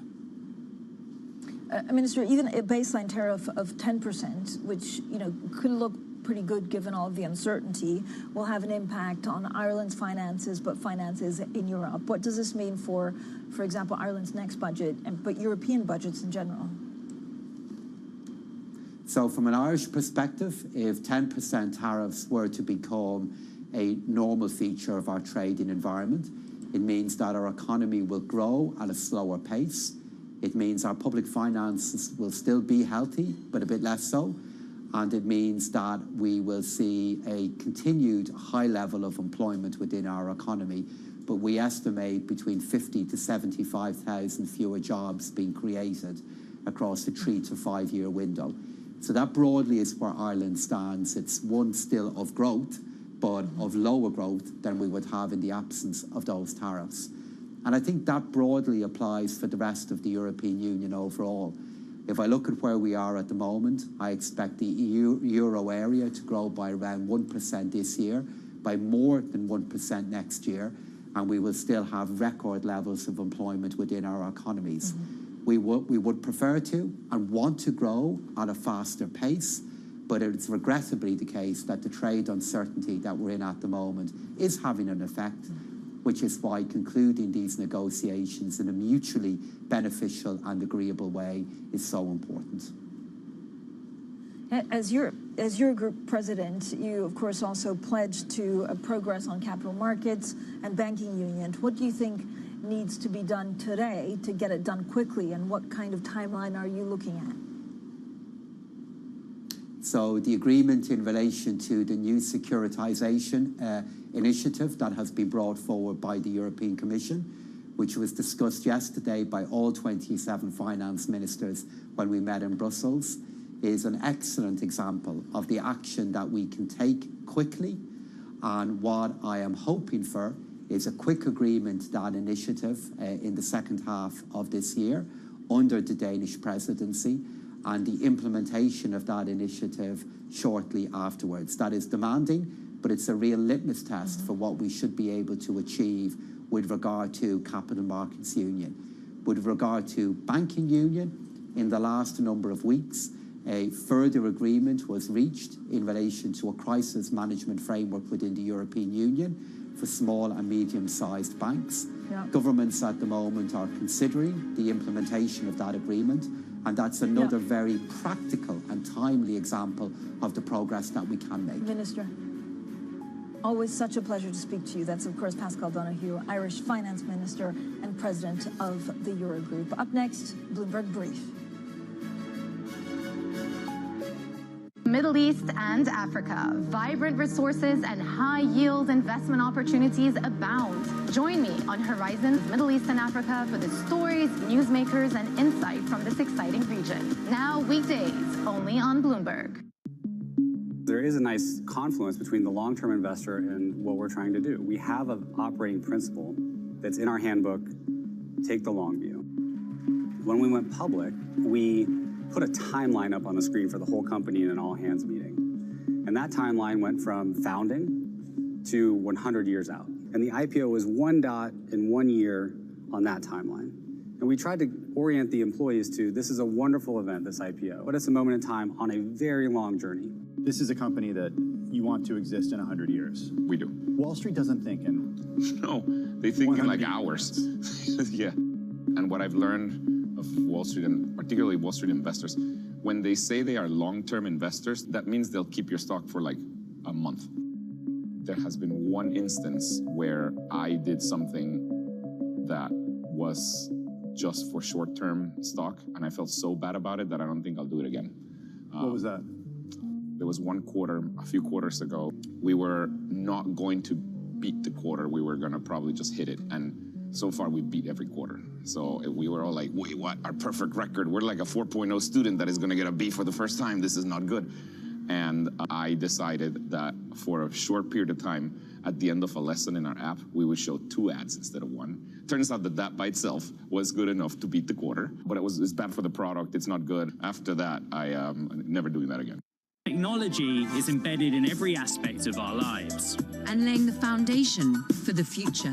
From finance to defense, AI to entertainment. And from the road to the stars. Bloomberg brings you the latest stories of the people and companies pushing the tech sector to new frontiers. And the politics that shape global tech markets. I'm Caroline Hyde in New York. And I'm Ed Ludlow in San Francisco. Watch Bloomberg Tech every weekday. Only on Bloomberg Television. Why do the biggest names in business choose Bloomberg Television? That's a great question. It's a very good question. Interesting question. Good question. Great question. I so appreciate that question. You certainly ask interesting questions. Bloomberg Television. Top experts, great questions.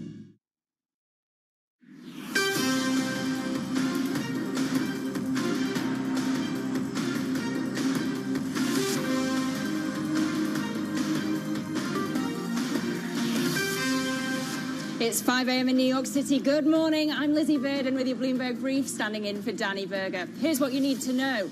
No more extensions. President Trump vows there'll be no more delays in his tariff agenda come August 1st. Turmoil in metals. The president announces a 50% levy on copper imports, causing a record spike in the commodity.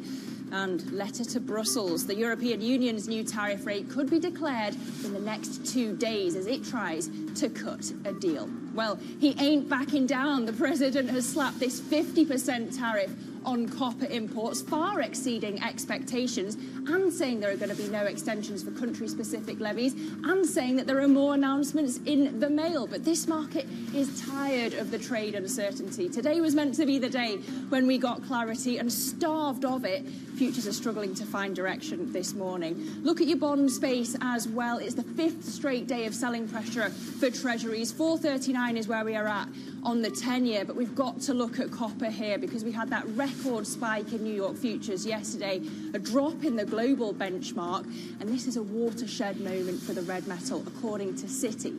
553 cents a pound is where we're trading right now, stateside at least. But let's look at your pre-market movers. Joe Easton's here with that. Joe, what are we watching? Hey Lizzie, so we're watching autonomous driving software in the pre-market, but it's not Tesla today, it's Mobileye. We've got news of a share sale by Intel, potentially around $800 million worth of the stock, and therefore we're seeing some pressure in the pre-market on Mobileye. We're down around 3% at the moment. The other angle to this is whether it's Intel needing cash to try and compete with the other rivals like TSMC, so keep an eye on Intel as well. Then over in pharma, a couple of stocks to bring you. Verona, the ADRs of this one jumping following a Financial Times report that Merck is coming in for the company and offering a decent premium as well. That could be a $10 billion deal. And we're seeing Verona, a maker of drugs to treat lung diseases, rising close to 20% in the pre-market today. And then finally, one more to bring you. It's a bit more in the smaller cap space, but there is a profit warning out today from a company which is not Rackspace Technology. I may have got the ticker wrong on that one, but we have got a little bit of a warning in the mid-cap eye lenses space. There will be a decliner. Catch that one in my later segment. But as usual, check out the Before the Bell opening wrap which will include the correct information on that mover, Lizzie. I'm going to hold you to that, Joe. We'll see you in 30 minutes' time. Thank you. Now, in just moments, we're going to hear from Ian Stealey of JP Morgan on his read on the bond market. And later in the programme, we'll be speaking to Callum Pickering of Peel Hunt. He'll join me to talk tariffs, trade and the Fed. But this uncertainty in tariffs is persisting, unfortunately, with the president sticking with August the 1st. And joining us now is Ian Stealey, International CIO for Fixed Income over at JP Morgan Asset Management. Ian, always a pleasure to see you in the morning. Thanks for joining us. If you look at volatility, right, it looks like you haven't actually got back to anywhere near April 2nd levels. It kind of suggests that there is optimism, there's going to be room for negotiation in these trade talks. You can see it in the gold price too, down as well. Is this optimism on trade misplaced, do you think? I don't think so. I think what the market is learning, and you said it very well, the market's got a bit of fatigue around tariff headlines and the news flow that's happening. And what the market's learning is that there is room for negotiation. We've had an extension again. We're now talking August 1st. We've got another 3 weeks for people to be negotiating with the US, and that's exactly what they want. So the president, he wants to keep up the rhetoric. He wants to continue to put pressure on the countries that he wants to do deals with. But I think the market's saying, ultimately, what they do want is they do want deals. They would prefer to do that than be slapping on these very high tariffs. So at the moment, we are seeing a reasonable amount of calmness. Now, again, if we get closer to August the 1st and nothing has happened, then I can see some volatility picking up. But I think we've got a couple of weeks for more conversations and more discussions to be had. But Ian, when Trumponomics assumes that tariffs will help at least to pay for tax cuts, is it wrong to assume that much relief is actually coming on August the 1st? Is that perhaps why we've seen him stepping up on copper tariffs today? Yeah, maybe we don't get a huge amount of relief from where we are. And actually, the reality is the sort of average level of tariffs is probably going to be a little bit higher come the end of the day. But I think what we're not going to is back to those levels that we saw early April, where we were talking in the mid-20s and those really high levels on China. I think that's what the market is taking comfort from at the moment, and that's why we're not really seeing a huge amount of volatility this week when, historically, if you'd said this was going to happen, you would have expected the volatility to be picking up, but we're just not seeing it at the moment. And of course, like everybody else, the Fed doesn't have any clarity because of this deadline extension. Does it stop them cutting in September? I think really September is going to be very much down to the jobs report, and we had another report, or the employment picture. We had another jobs report last week, which again, I think the market had set itself up in anticipation of a weak print. And under the surface, I don't think it was particularly great, but obviously it wasn't as bad as maybe was being feared. I think that's going to be the big factor that really will lead to the Fed making the decision whether it goes in September. Are we seeing weakness occurring in the employment picture? Currently, with an unemployment rate of 4.1%, it's hard to argue that they need to be very aggressive from here. And what level of average effective tariff rate, and we're trying to guess where it lands, is going to be high enough to harm corporate credit stateside? It's really difficult to say that because we just don't know exactly how much tariffs are going to be passed on. Corporates are in a very strong position at the moment. Margins are very elevated. When our credit analysts have done the analysis and they looked at 10% tariffs, they looked at 20% tariffs, both of them did cause a sort of a falling off in earnings, but ultimately it wasn't the recessionary numbers that you'd have seen through previous slowdown periods. So I think actually credit and corporations will be able to withstand these tariffs. I think what will be very interesting for us to look at is, as I say, what gets passed on, what has to be absorbed by the consumer, and then what are the consumer spending patterns once we know that information. And again, it's going to take us a little bit of time to see that all come through into the data. Ian, I don't want to neglect the fiscal story here. Of course, we've got the trade headlines dominating, but we're still looking out for the bond vigilantes. There's no sign of them at the moment. Do we basically conclude that this is a president who can do whatever he likes fiscally as long as he funds it with T-bills? I'm not sure I'd say he can do whatever he likes fiscally, but ultimately, I think this is where, when I look at it, tariffs are here to stay, because ultimately the bill is going to create additional spending that's requiring funding, and they're going to use the tariff revenue to fund a lot of that. What it does mean is, though, that you'll see, I think in the US, what we've seen in the UK and what we've seen in Japan is where the Treasury will be looking at issuing more in the front end rather than the longer end and trying to keep funding costs down. I think it will be interesting, though, to see as to what the private sector says as to what level they're willing to buy those bonds at, even in the sort of the more intermediate types of the curve, because ultimately what we've been seeing over the last couple of years or so is that the public sector, through quantitative tightening, through no really additional of currency reserves, they're not the main buyers. They're not the price setters of government bonds anymore. It is the private sector. So what are they willing to pay for it? I personally think 4.5% on a 10-year Treasury, though, is a pretty good level. But, you know, when you've got a president pressuring the Fed to cut rates, calling Jay Powell most recently a baby, isn't that a classic case of fiscal dominance? Yes, it is. But I always say, though, be careful what you wish for. Because we saw back in September of last year when the Fed did do the oversized cut of 50 basis points, and then the market said, actually, you know what, maybe the US economy didn't need that. And we saw 10-year Treasury yields move 80 basis points higher over the next couple of months. Now, there were some other things going on. Obviously, there was the election and there was the movement towards the current administration. But I do think in this current environment where we do know that, or we do expect at least inflation to be picking up over the second half of this year because of tariffs, and the employment picture still looks in a pretty good spot, although maybe there are, it's trending slightly, it's slowing off. I think, let's be careful. If you cut rates aggressively at the front end, I do think that could lead to actually back-end yields, which is actually why I would still advocate curve steepeners really across the globe. And Ian, you're in London. I've got to ask you about this long-end gilt sell-off that we saw last week. Things have pretty much recovered, but the Chancellor's fiscal woes have not. What could be the next catalyst for a gilt market puke that could spill over to the rest of the world?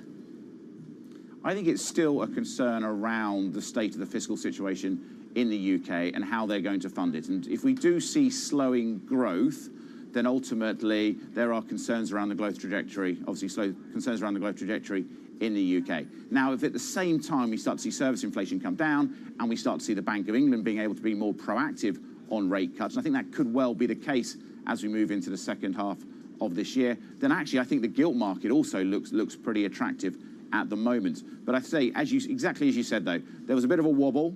We had a bit of a concern around that, and obviously the government stepped that back. Said, yes, Reeves is going to continue in her role, and I think that did give some comfort to the market. What the market doesn't like is uncertainty. So if we get a bit of stability and we do get more of a sense of the Bank of England being able to lean into this, then actually I think gilts look quite attractive at these levels. I'm afraid there's a lot of uncertainty around, but Ian, it's always a pleasure to see you. Ian Steely at JP Morgan Asset Management, thanks for starting your day with us. Now, on to some other top stories trending on the terminal this morning. Sources say that SpaceX is discussing plans to raise money and sell insider shares in a deal that would value the company at around $400 billion. That would mark the largest ever valuation for a privately held US company, surpassing SpaceX's previous record of $350 billion.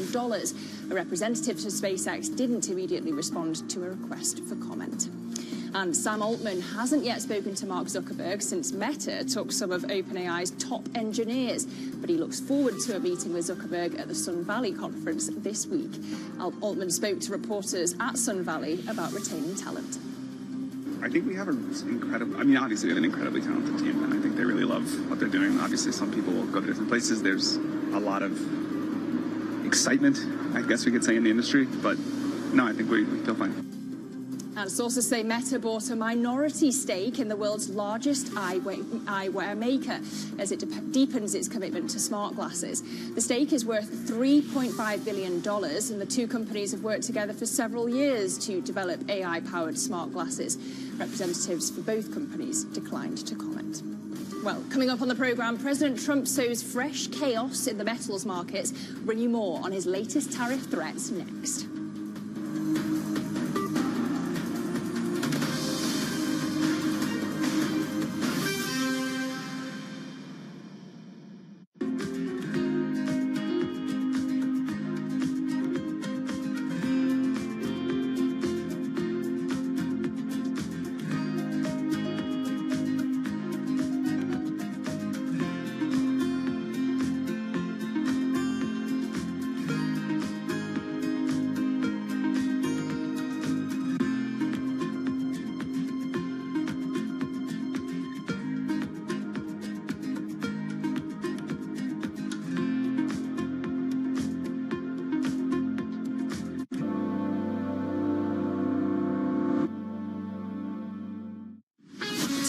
to Bloomberg Business Week Daily. We got to talk crypto. From the magazine that helps global leaders stay ahead. What's the conversation around your company? Bringing you insight on the people, companies, and trends shaping today's complex economy. Planning very big things. A new level of premium. Plus global business, finance, and tech news as it happens. The floodgates of innovation are going to open up. You can't fake passion. You either are or you aren't. Bloomberg Business Week Daily, only on Bloomberg. Our global headquarters in New York, I'm Danny Berger. Welcome to Bloomberg Brief. Let's set your agenda. Bloomberg Brief delivers the market news, data, and analysis you need live every weekday, only on Bloomberg. Context changes everything. It's a multi-trillion-dollar industry. We'll show you what's happening in ETFs like no one else. ETF IQ, only on Bloomberg. Asia is at the forefront of some of the world's biggest stories. I'm Sherrian in Tokyo. And I'm Heidi Stroud-Watts here in Sydney, where the trading day begins. We're here in the center of all the action to get you set up with the numbers, news, and knowledge you need for the day ahead. The demand is indeed recovering. We've been waiting for this moment. The opportunity of a century. Join us on Bloomberg The Asia Trade. Weekdays only on Bloomberg TV. Context changes everything.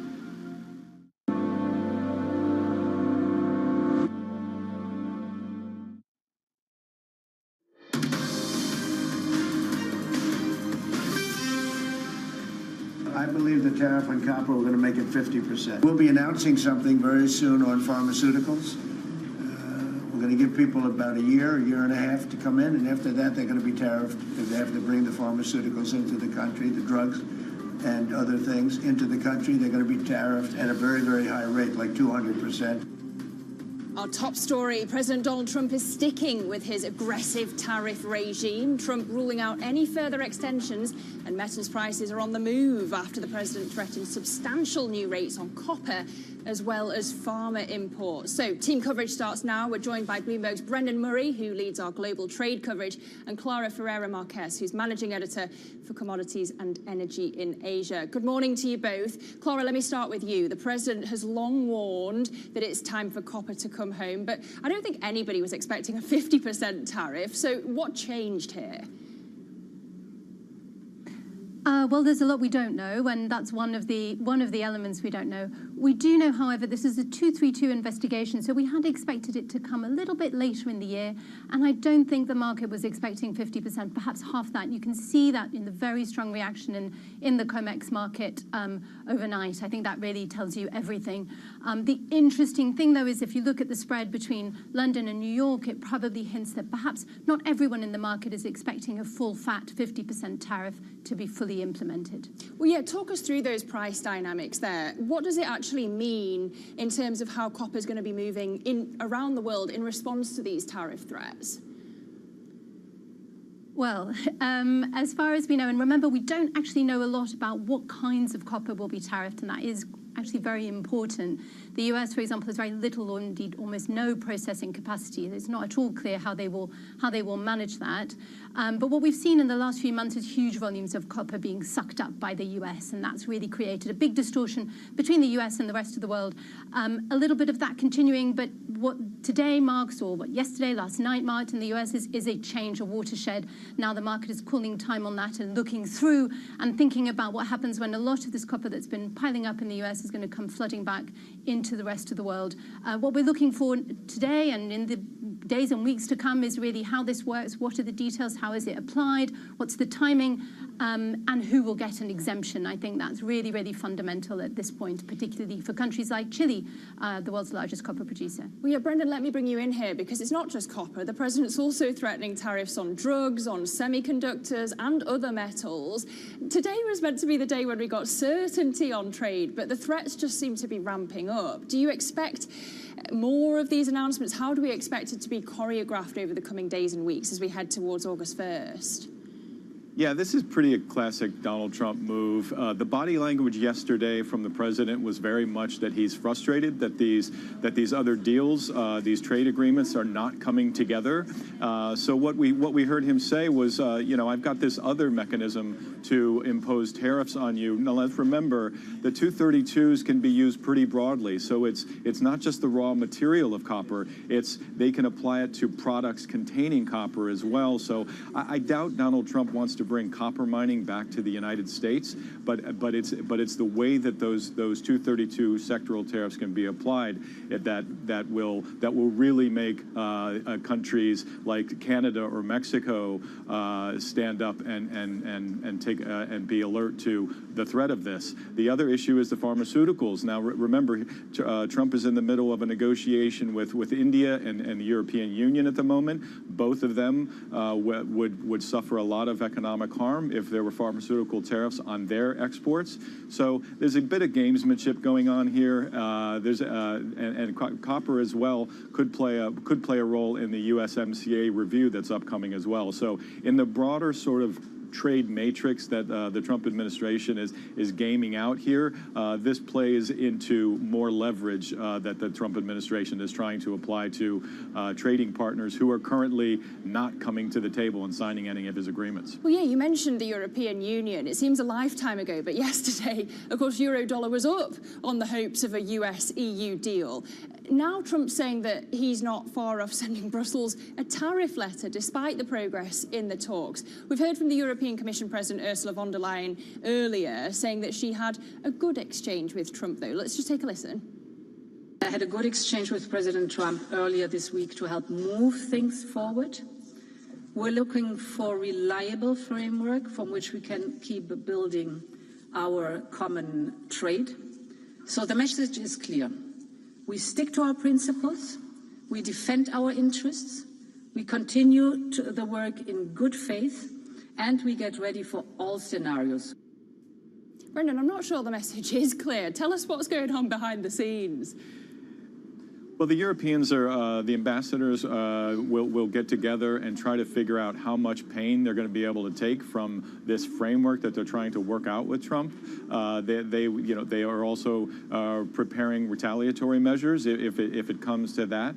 But President Trump has made no secret about the fact that he views the European Union as the worst violator of the global trading system from the U.S.'s perspective over the past few decades. So if there is a deal, it will come together with what he sees as, the most unfair trading partner that the U.S. has, even more so than China.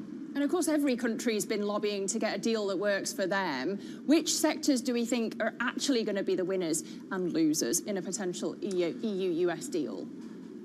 Yeah, so the European Union seems to be, drawing a red line around Airbus and many of their automakers. So those are the key issues, also subject to 232 tariffs that the Trump administration has rolled out.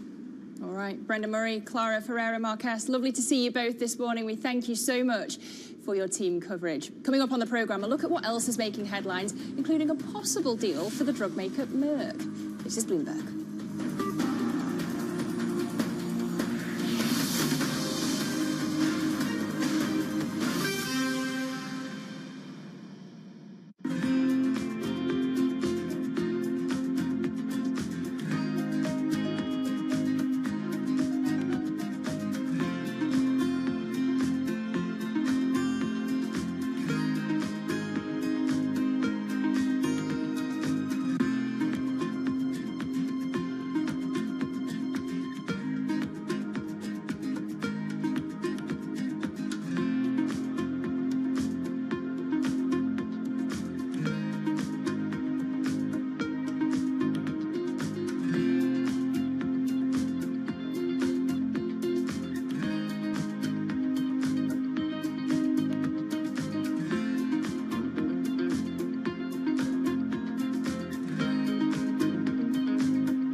case you missed it on Bloomberg Insight. I just think there's a chance that you'll have stagflation. I'm not saying it's going to happen. I don't want the reader to say he's predicting. I'm not.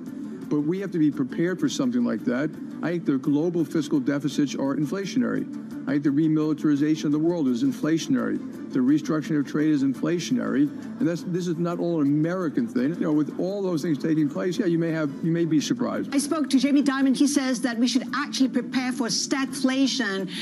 How do you square that? I think there's no question that the shock of tariffs are stagflationary. The question is going to be ultimately how high do they settle at? Right now they're at a very high level, highest in 100 years. And how long a period both is this uncertain environment and how long are the tariffs going to last? And the question now is the magnitude of the stagflationary impulse, and we just don't know yet. Don't miss Bloomberg Insight live weekdays. From the world of politics to the world of business, Joe Matthew and Kaylee Lines deliver news, insight, and analysis live 2 times a day, every trading day. Balance of Power at 1 and 5 Eastern, only on Bloomberg. From the beating heart of global finance, economics, and politics, and wherever newsmakers are moving markets, Bloomberg brings you conversations that allow for deep discussions and important insights. What do you think the future is for inflation? Is this a new normal? Are markets too optimistic? How do you worry about the things that are outside your control? How does the current fighting completely stop? I'm Francine Lacroix, and this is The Pulse, every weekday only on Bloomberg.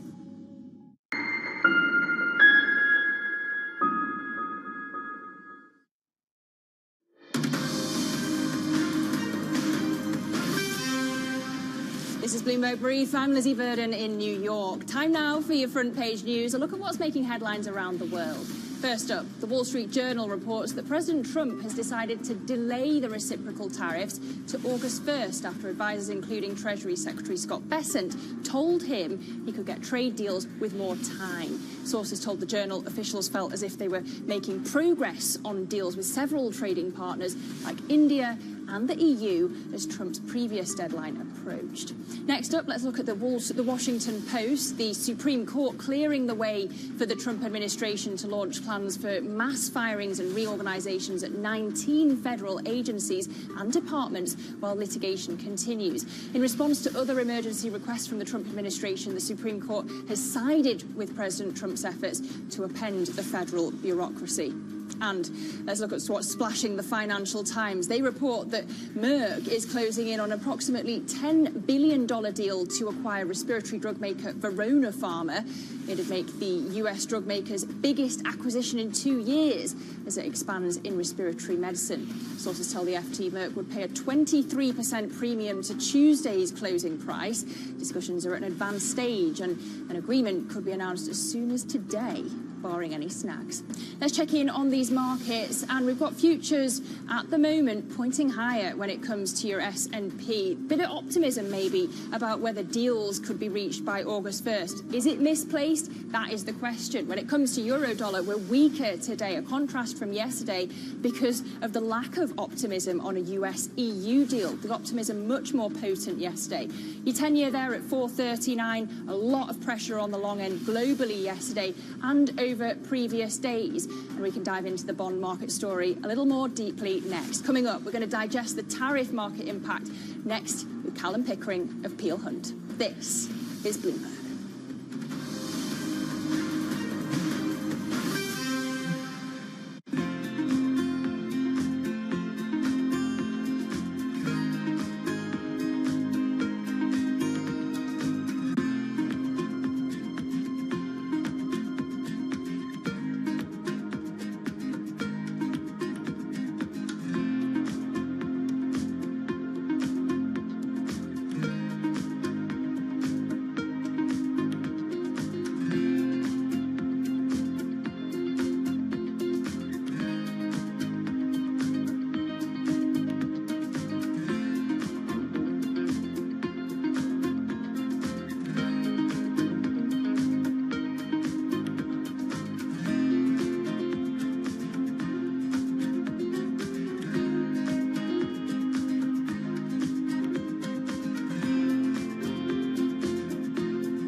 this villa. Very traditional. A lot of things of the past. I live my very first independent life in the farmhouse. And I built it by the memory of the farmhouse, the philosophy they believe, yin, yang, 5 elements, the concept of the life, of the happiness. They build this kind of roof, like boat, and man and woman, and bowl of rice. Everyone should be happy if have somewhere to live, something to eat, and someone to love. So you're defined a lot by your past experiences. Yeah, actually, I'm a lucky man because not everyone should have the experience of the war and peace, poor and rich, technology progress, a change during my life, rich by experience. There's an appreciation for what you have now. And therefore, peace is the most important thing for today, for Vietnamese, and I think for human being, for the world.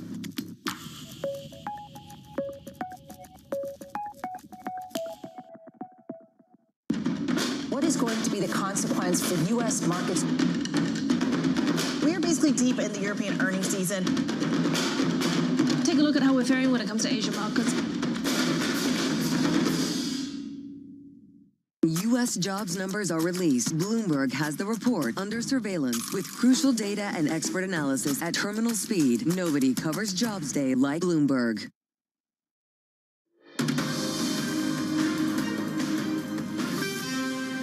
It's 5:30 a.m. in New York City. Good morning. I'm Lizzie Burden with your Bloomberg Brief, standing in for Danny Berger. Here's what you need to know.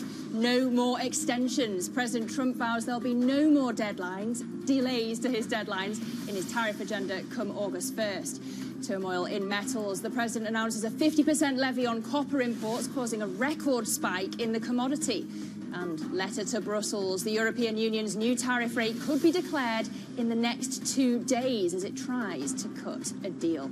Well, it's July 9th and the president wants you to pay attention. He's slapped this 50% tariff on copper imports, exceeding all expectations. And he says there'll be no deadline extensions. And he says there are more announcements in the mail.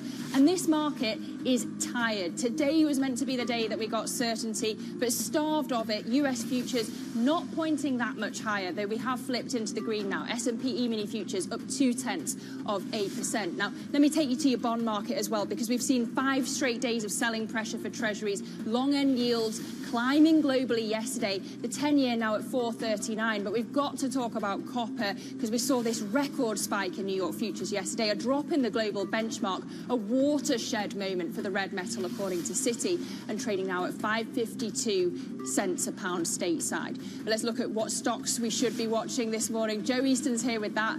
Hey, Joe.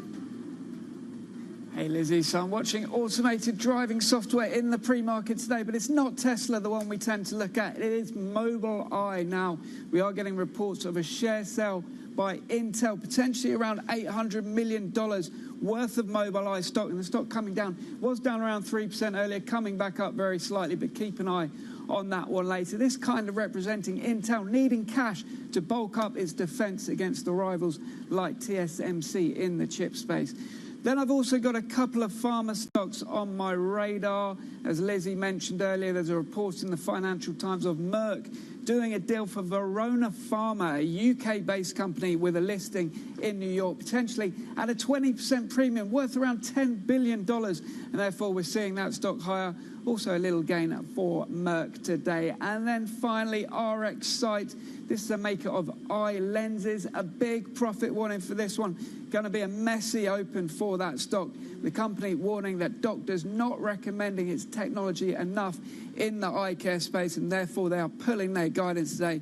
That one is set for a rough open. Keep an eye on RxSight at the open of trading in New York, Lizzie. All right, thanks, Joe. Great work. Now, let's take a look at the tariff impact of all of the announcements we've been hearing over the past 24 hours. Callum Pickering, chief economist of Peel Hunt, weighing in on the impact of that trade policy. He writes, quote, The story of the past few years for major economies is one of resilience and adaptation in light of enormous shocks. So, can the economy bounce back this time? Callum joins me now, I'm pleased to say. Lovely to see you. Good morning. Good morning. You know, we're looking at August 1st as the new deadline, but we thought we were going to get clarity today. Why on earth would anyone be optimistic that we'd get more clarity in 3 weeks' time? Okay, so the optimism just, I think, comes from the resilience that we see in markets, and specifically the equity market. There are, of course, a lot of moving parts and lots of uncertainty. If we cut through the noise, I think the market is moving up for the following reason. Tariffs are likely to give us a bit more inflation than we thought. Not so much inflation that the market's changing its view on the Fed, which is the Fed's likely to cut probably 2 more times this year, a couple more into next year. And base case is US economy is going to continue to muddle through with okay growth. Like the poly market odds of a US recession have not gone up on these announcements. This is unlike in April. So okay growth, a bit more inflation, falling interest rates, that's good for equities as a general rule. You're pricing in the additional nominal revenue and you're getting a bit of a kicker on the discount rate. There's loads to unpack there. I want to start with the inflation story because, of course, we're looking ahead to CPI next week. These new copper tariffs were far beyond what anyone expected, right? And this is important because it goes into EVs, it goes into data centers. How much does this add to inflation? It's hard to say. It depends, of course, how much pricing power firms have with the final consumer. And the reason I start with that point is that's the key thing for the Fed. Like the Fed's in a bit of a bind. It's two sides to its mandate, and always from the inflation perspective in markets, just think about what the Fed would do. The employment side of the mandate and the inflation side of the mandate are now on a collision course because of these tariffs. You put up tariffs, that depresses growth, it weakens employment. And you can see, actually, if you look at some of the ratios, some of the signals, like the hard-to-get jobs versus easy-to-get jobs, they're pointing to a bit more unemployment. So the Fed is probably thinking, actually, we're heading into a weaker economy, we need to cut. But now you have this uncertainty about how high inflation goes because of these tariffs. This is now a real-time inconsistency problem for the Fed because monetary policy works with a lag. I think the danger that we're facing here is the Fed's forced to wait a little bit longer to see just how much inflation comes through. That weakens the underlying economy, but then the Fed has to move with such a delay that it's too late, and then we start to see some real downside risks. Good old monetary transmission lag. That's exactly, yeah. But look, what level of tariff rate, effective tariff rate, triggers a recession? Oh, it's hard to say. You know, in all likelihood, we're going to be in the high teens here. Yeah. Right? Say 16, 17%. Of course, that's a bit of a guess because it depends what the content of the letters is. The rest of the world is not retaliating in a major way. I think this is really important. So if we consider where we were at the start of the year, this is now, from the US side, much worse than the worst case scenario. From the other side, it's less bad. So we haven't had this tit-for-tat escalation. The rest of the world has not descended into tariff wars. Yet. I don't think it will. I don't think it will. I mean, the irony in all of this is economists actually agree on the issue of tariffs. We're notoriously disagreeable, but on the issue of tariffs, we're in agreement. Other countries seem to have listened to that concern, and they've learned the past history lessons. America is not in this sense. That said, the US economy is just not ready for a recession. You don't have piles of inventory lying around. You don't have excesses in retail spending or industrial production. They haven't built too many houses. All of these features are not present. Those are the features that usually go pop when you are hit with a shock. And so base case here should be slow growth with a recession risk. Probably about 25% recession risk. The danger for the recession comes if the Fed can't react to downside risks and the market suddenly has to change its view on how much the Fed can cut. But Callum, before you sat down, you know, we were talking about how you're here visiting clients. It's a very different mood from the last time you were here. Before, there was all this confidence about tax cuts and deregulation. How does the sequencing work? Because surely that's what matters most for investors. When you get the boost from tax cuts and deregulation and when you get hit from tariffs, what's the sequencing? So at the start of the year, you had huge optimism on this side of the Atlantic that Mr. Trump would cut taxes, he would deregulate, but then Congress would hem him in on trade policy. So far, we've had no restraint on trade policy. The market is concerned that fiscal policy will just add to debt risks in the long run. And, okay, big question mark over deregulation. So the sequencing is just a complete muddle right now. And at least it's not like the market thought. And if you look at early year expectations for US growth, 2.5, 2.6%. The market's probably down to about 1.3% now. That's a huge drop, but it's the specific type of uncertainty that we're facing. We say uncertainty in markets as if it's just something special. It's not. We're always faced with uncertainty. Who knows what tomorrow holds? We have event horizon risk, which is rolling. So every few days we say, okay, we know tomorrow, we know tomorrow, we know tomorrow. And then you have the moving target risk. What is actually the aim here? This feels a lot like Brexit. And it really does. I mean, the only difference is I had hair. PTSD, Callum. Yeah, I had hair when Brexit happened. I look at the state of me now.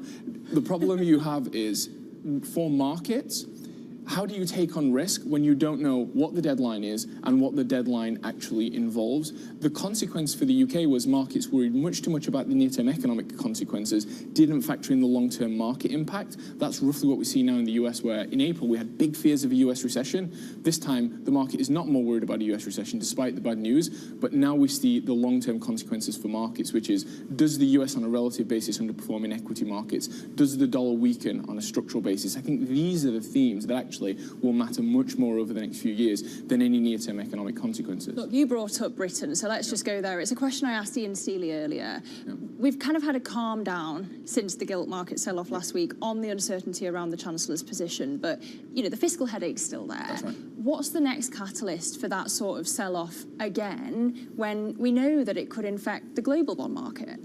Okay, so downside risk to UK economic activity comes squarely from the risk of higher taxes that later this year. The challenge there is those higher taxes are likely to come from either fears that global inflation will be higher than expected, which would push up US rates and then push up UK rates, or fears that global growth would be weaker and then that would drag UK growth down. So the Chancellor is in a very difficult position where she's going to be forced to pursue pro-cyclical rather than counter-cyclical fiscal policy. She's going to have to raise taxes if growth is bad, and she could cut taxes if growth is good. I don't think the market is fully factoring in where we're going to be at the end of the year from an inflation and rates perspective if we just have a base case scenario. Base case scenario is we worry a lot about inflation near term in the UK because of energy prices, in the US because of tariffs, but by the end of the year it will have washed out.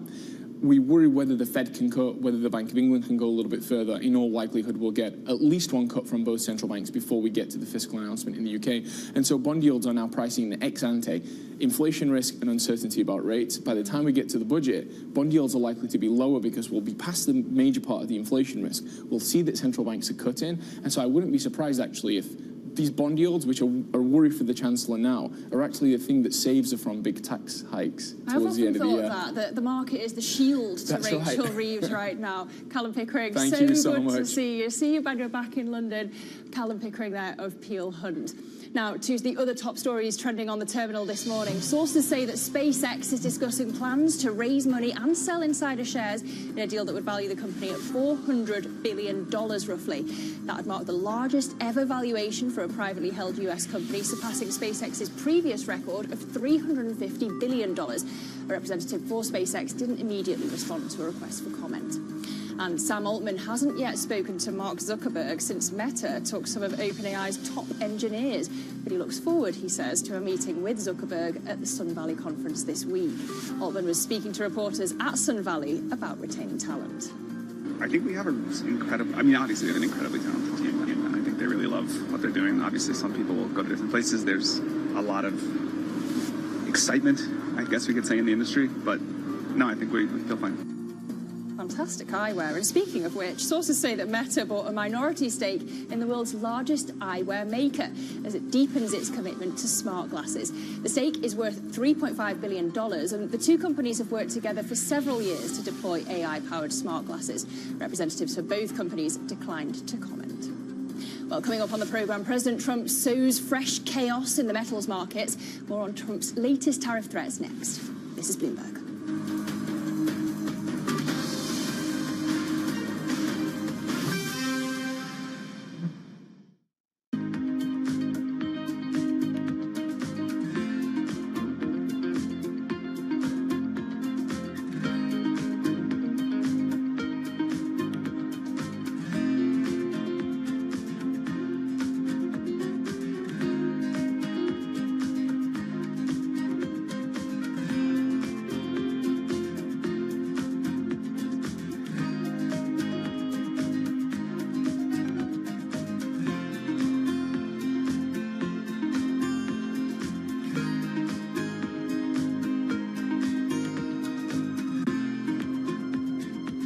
Listen carefully. Can you hear the rhythm in the markets? Not just in the syncopations triggered by inflation, but in the preludes leading to global elections, in the dissonance that moves the Nikkei, and the rising course conducted by AI.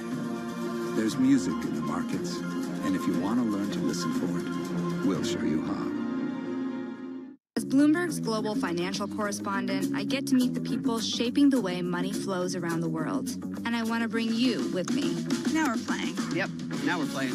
First and foremost, I am a capitalist. The capitalist system is the best system in the world. There isn't another one that works as well. Citigroup moves $4 trillion a day. 5. Wall Street used to be a place. I love all these new Wall Streets. Y'all Street, Wall Street South. Now it's more of an idea. The optimism here is infectious. You think our New Yorkers are negative? Yes. Anything that trains people to understand probabilities and just think through things with a greater degree of nuance is a service to humanity.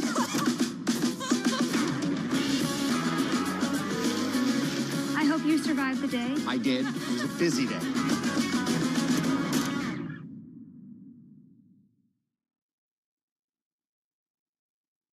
Africa, a region rife with potential for growth and opportunities, but not without its challenges.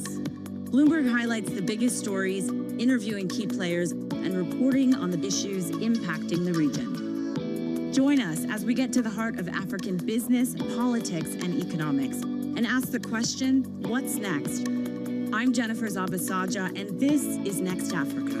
New episodes every month, only on Bloomberg.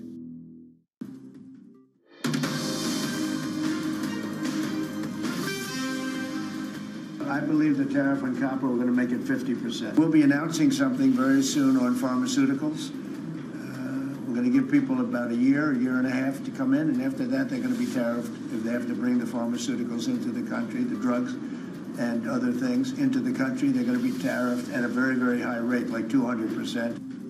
President Trump's tariffs are here to stay, and he's ruling out any further extension after the initial deadline for his so-called reciprocal rates was passed overnight. Metal and pharma stock markets are also reverberating after the president touted substantially higher sectoral rates for those industries. Let's get team coverage now. Bloomberg's Tyler Kendall in Washington and Stephen Carroll in Brussels join me this morning. Tyler, let's start with you. We started the week, of course, talking about President Trump having the wind in his sails from the One Big Beautiful Bill, and yet here we are. It's July 9th, and he's only got 2 trade deals in the bag, and he's ramping up the threats on copper and sectors like pharma. What's the mood in Washington?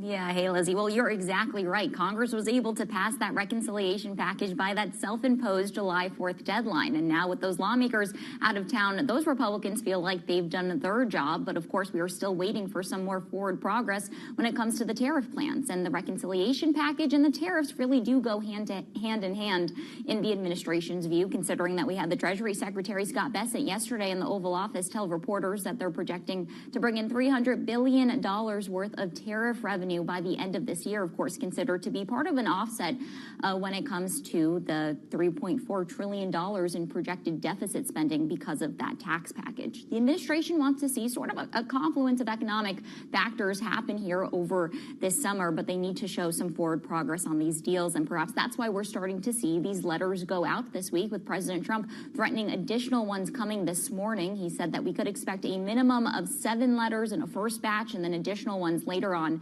in the afternoon, because one thing is for sure, the administration has said this is part of their maximum pressure campaign, Lizzie, to get our trading partners to put their best offers on the table. But on copper, Tyler, what's the president actually trying to achieve here? Because you've got analysts saying that the US just doesn't have the capacity to be self-sufficient in copper. And we just heard there from Callum, it's going to add to inflation for the US consumer, given its use in EVs and data centers, for example. Is it really all about revenue? Well, in this case, we have to keep in mind that copper, these sector-specific tariffs are enacted under Section 232 on the basis of national security concerns. These are those sectors that the administration has deemed vital to U.S. interests, and they want to see a boost in domestic manufacturing. And copper would fall into this bucket, considering that net imports make up about 36% of U.S. demand, according to analysts at Morgan Stanley. And the president wants to see the U.S. boost its manufacturing on this front. But of course, without that U.S. capacity, it could also undermine that goal by perhaps steering exporters elsewhere, such as China, one of our main competitors, when it does come to these metals. Now, we knew that these tariffs were coming. The administration had launched a Section 232 investigation into copper back in March. Typically, these take 9 months to complete, but it's clear that the administration is working on a more expedited timeline here in order to get this done. We didn't know what the date or the rate would be, but I would point out 50%, while that does mirror the 50% that's currently in place on steel and aluminum. The baseline for the sector-specific tariffs had been 25%, so that is considered to be a pretty high barrier that these importers are going to have to contend with, as we saw really copper surge earlier this year to get ahead of these tariffs. But Lizzie, at this point, that window is starting to close. Well, Stephen, Tyler just mentioned some of those letters that could be in the mail. Yesterday, we had euro-dollar up on hopes of a US-EU deal, but now Trump says he's not far sending off Brussels a letter itself. What do we know that's going on behind the scenes in the US-EU talks right now?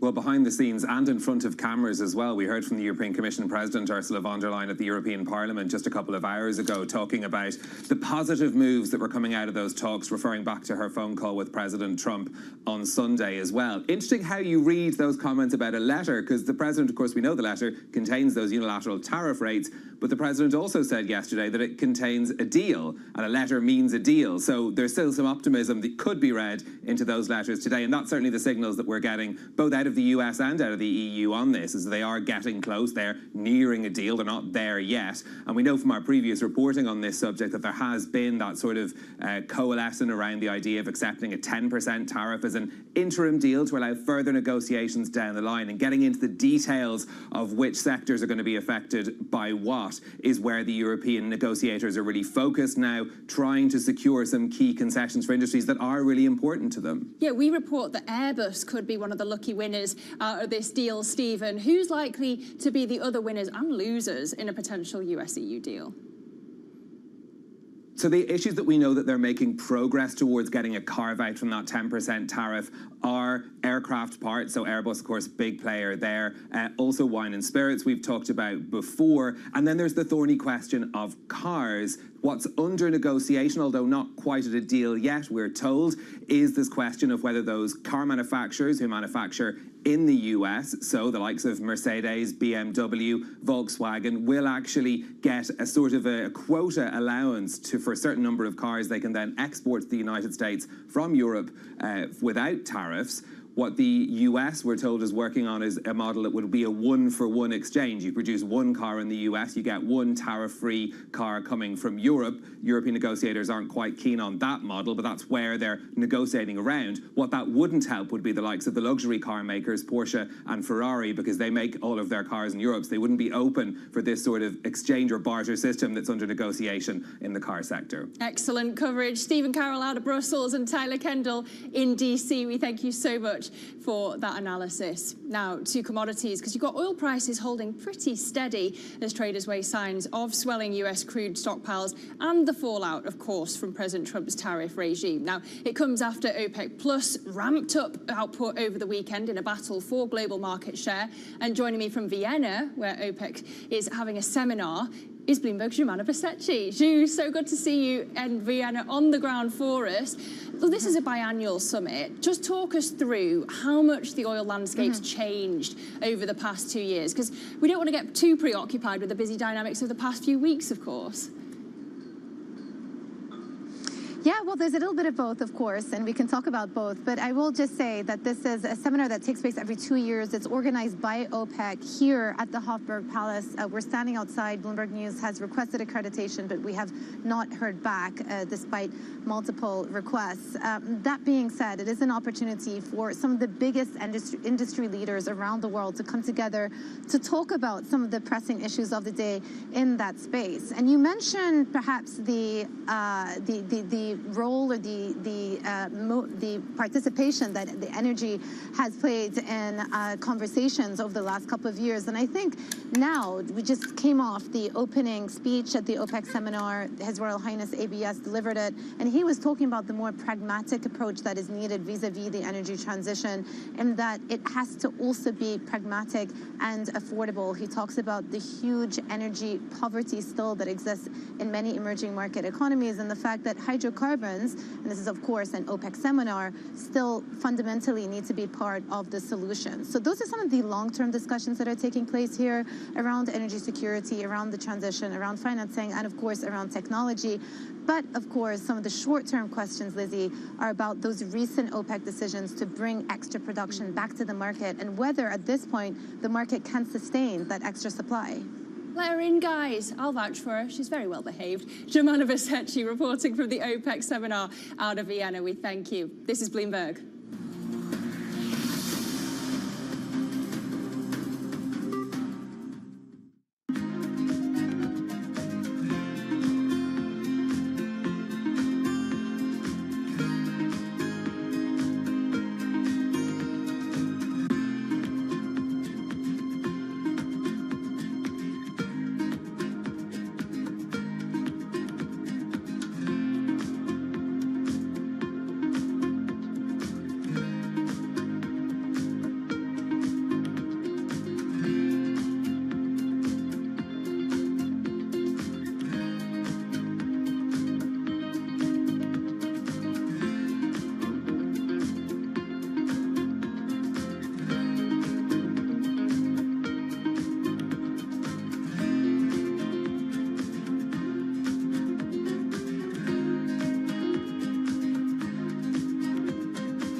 Of investment agreements. Deals were once again on display. The Saudis are open for business. The cessation of sanctions against Syria. Another big victory for the Crown Prince. Concerned that none of the guardrails may be set up just yet. Headline after headline. Trust Bloomberg for on-the-ground coverage. The numbers will be quite substantial. Up-to-the-minute reporting. Driven the price of oil down. And the analysis you need. He's basically going to vault this region into the same sort of sphere as the US and China. No one covers geopolitics like Bloomberg.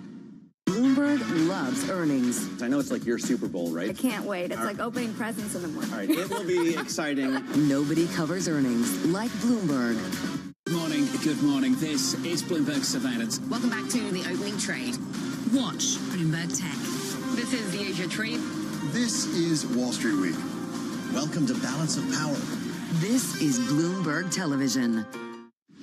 Tune in to Bloomberg Business Week Daily. We got to talk crypto. From the magazine that helps global leaders stay ahead. What's the conversation around your company? Bringing you insight on the people, companies, and trends shaping today's complex economy. Planning very big things. A new level of premium. Plus global business, finance, and tech news as it happens. The floodgates of innovation are going to open up. You can't fake passion. You either are or you aren't. Bloomberg Business Week Daily, only on Bloomberg. Up-to-the-minute geopolitical news wherever and whenever it happens. I'm Anne-Marie Hordern in Buenos Aires, Argentina, and this is Bloomberg.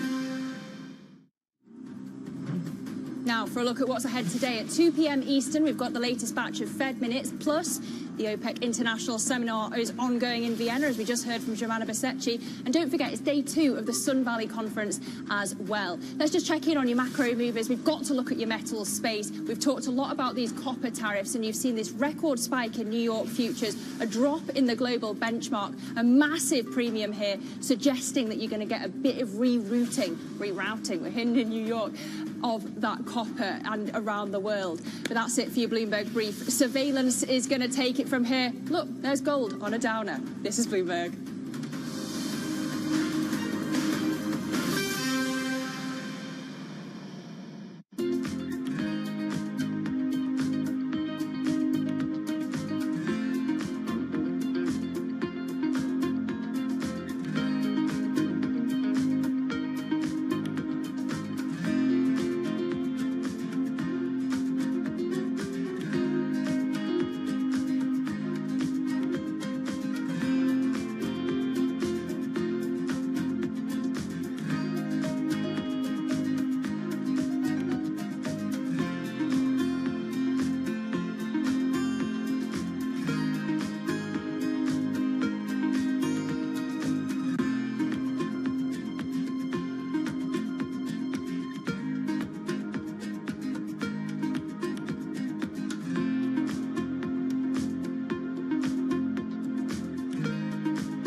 how much does the geopolitical volatility emanating from the United States perhaps undermine the bull case for Mexico? Is that a scenario you've plotted out? Structurally speaking, we do still have a very positive view in Mexico. On the macro side, it is a very attractive investment geography for the U.S. Mexico is hugely competitive in terms of costs. The wages in Mexico are much more competitive than the wages in China. So why would the U.S. companies not take advantage of that? And this structural cost advantage is going to lead Mexico to continue to contribute to the growth of U.S. as well. The value chains, the supply chains are so integrated that Mexico has to play a continuing role in the further development of the U.S. And U.S. is growing very healthily, very nicely. It will benefit Mexico. This way or that way, it will benefit Mexico.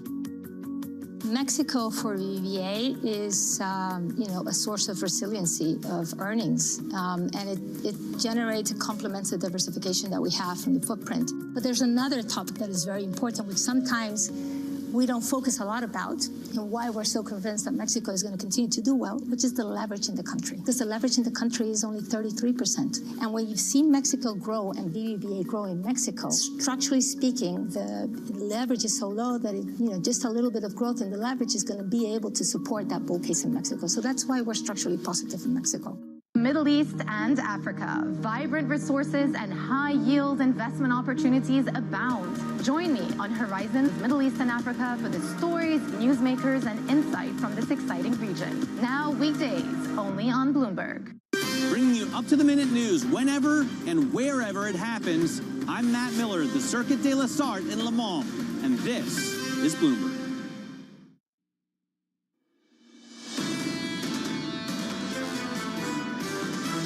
It's still a moving target with the tariffs. Even the trade deals that are struck, they're still not very detailed. We're at really high tariff rates right now. In our minds, the next signal points upward. There's still a lot of story to be told. There's still a lot of negotiations to go on. It's not a pretty thing to watch, but I think the markets have figured out that this is going to get resolved in the next few months. This is Bloomberg Surveillance with Jonathan Farrow, Lisa Abramowitz, and Anne-Marie Hordern. Live from New York City this morning. Good morning for our audience worldwide. Bloomberg Surveillance starts right now. Coming into Wednesday, no extensions. We didn't move, no. It's always been August 1st. They didn't make a change. Clarification, maybe August 1st they pay. And everybody pays. If they want to buy and make a lot of money and sell in the United States, they have to do that.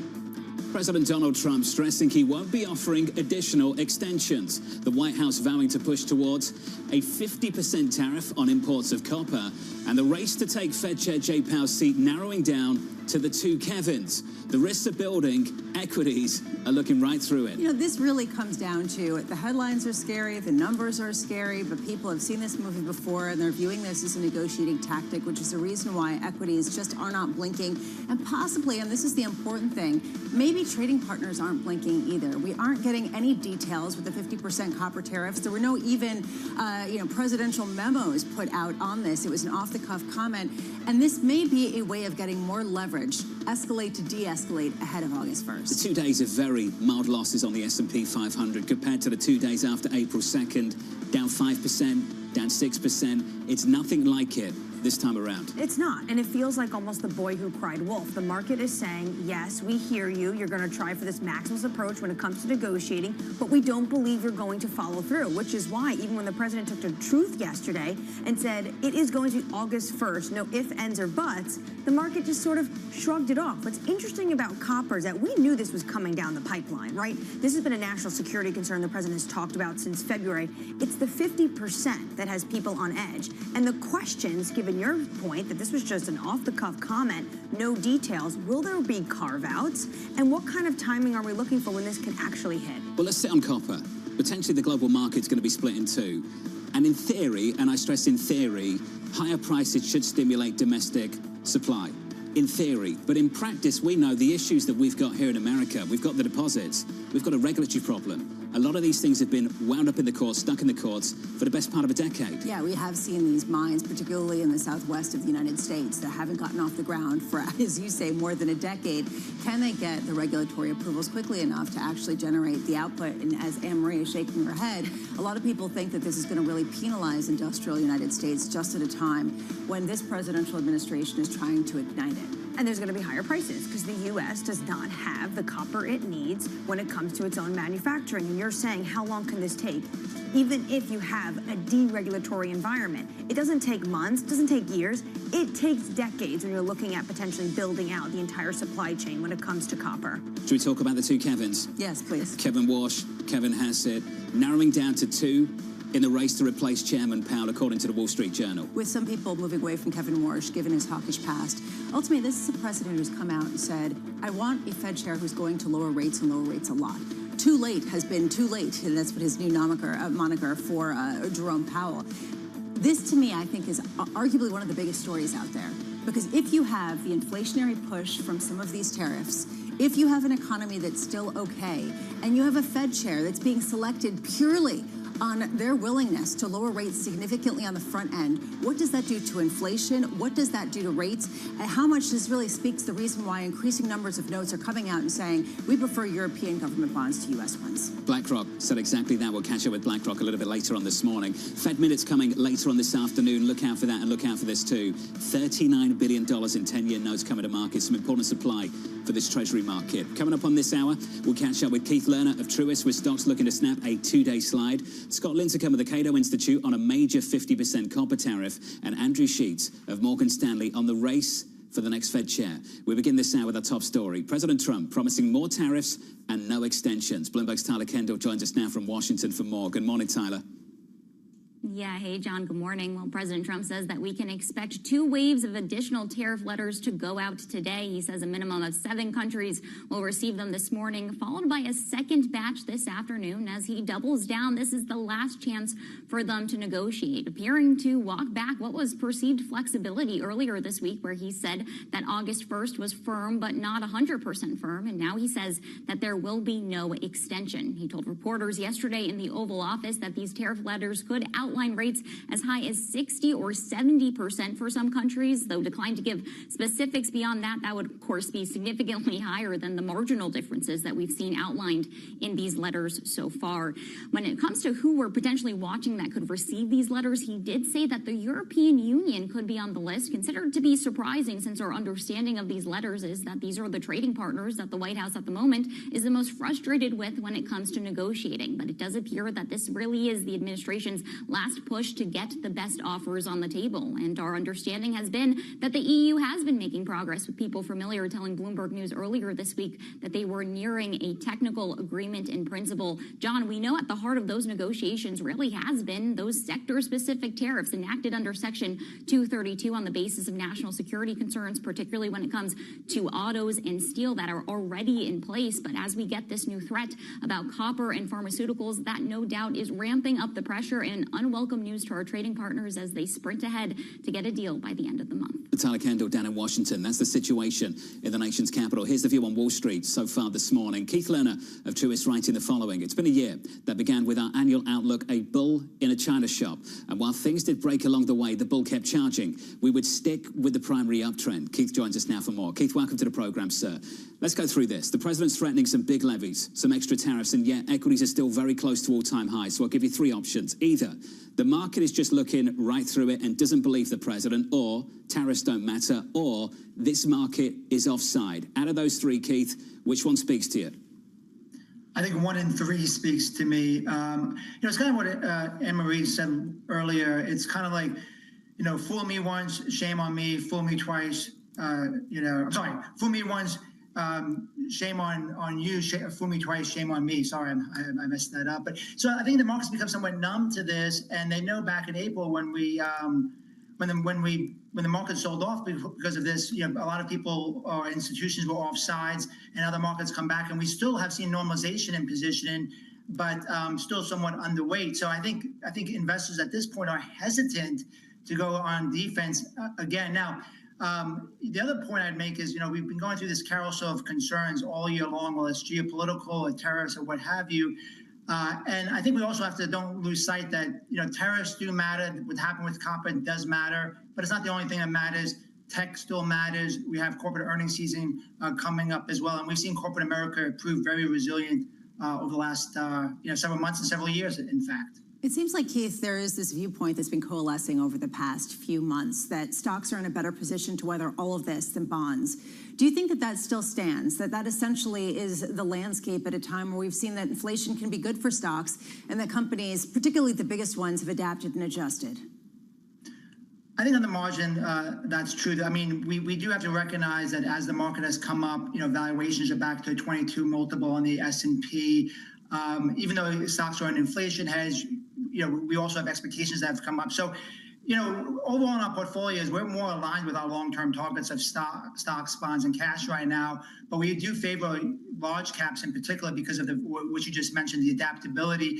And all in all, when we think about this year, another thing that's still positive, the forward earning trends continue to move up. So I think the market has earned the benefit of the doubt. Even though we will likely see some more broken glass in the China shop, I still think this kind of uptrend deserves that benefit of the doubt. Okay, so that's the stock market. Let's talk about the bond market, especially as the two Kevins go to Washington, D.C. and plead their case to be the next Fed chair. I'm just wondering how concerned you are about the credibility here and the possibility that there could be a chair that jawbones the committee into lowering rates substantially at a time where there still are inflationary pressures and the economy is still chugging along.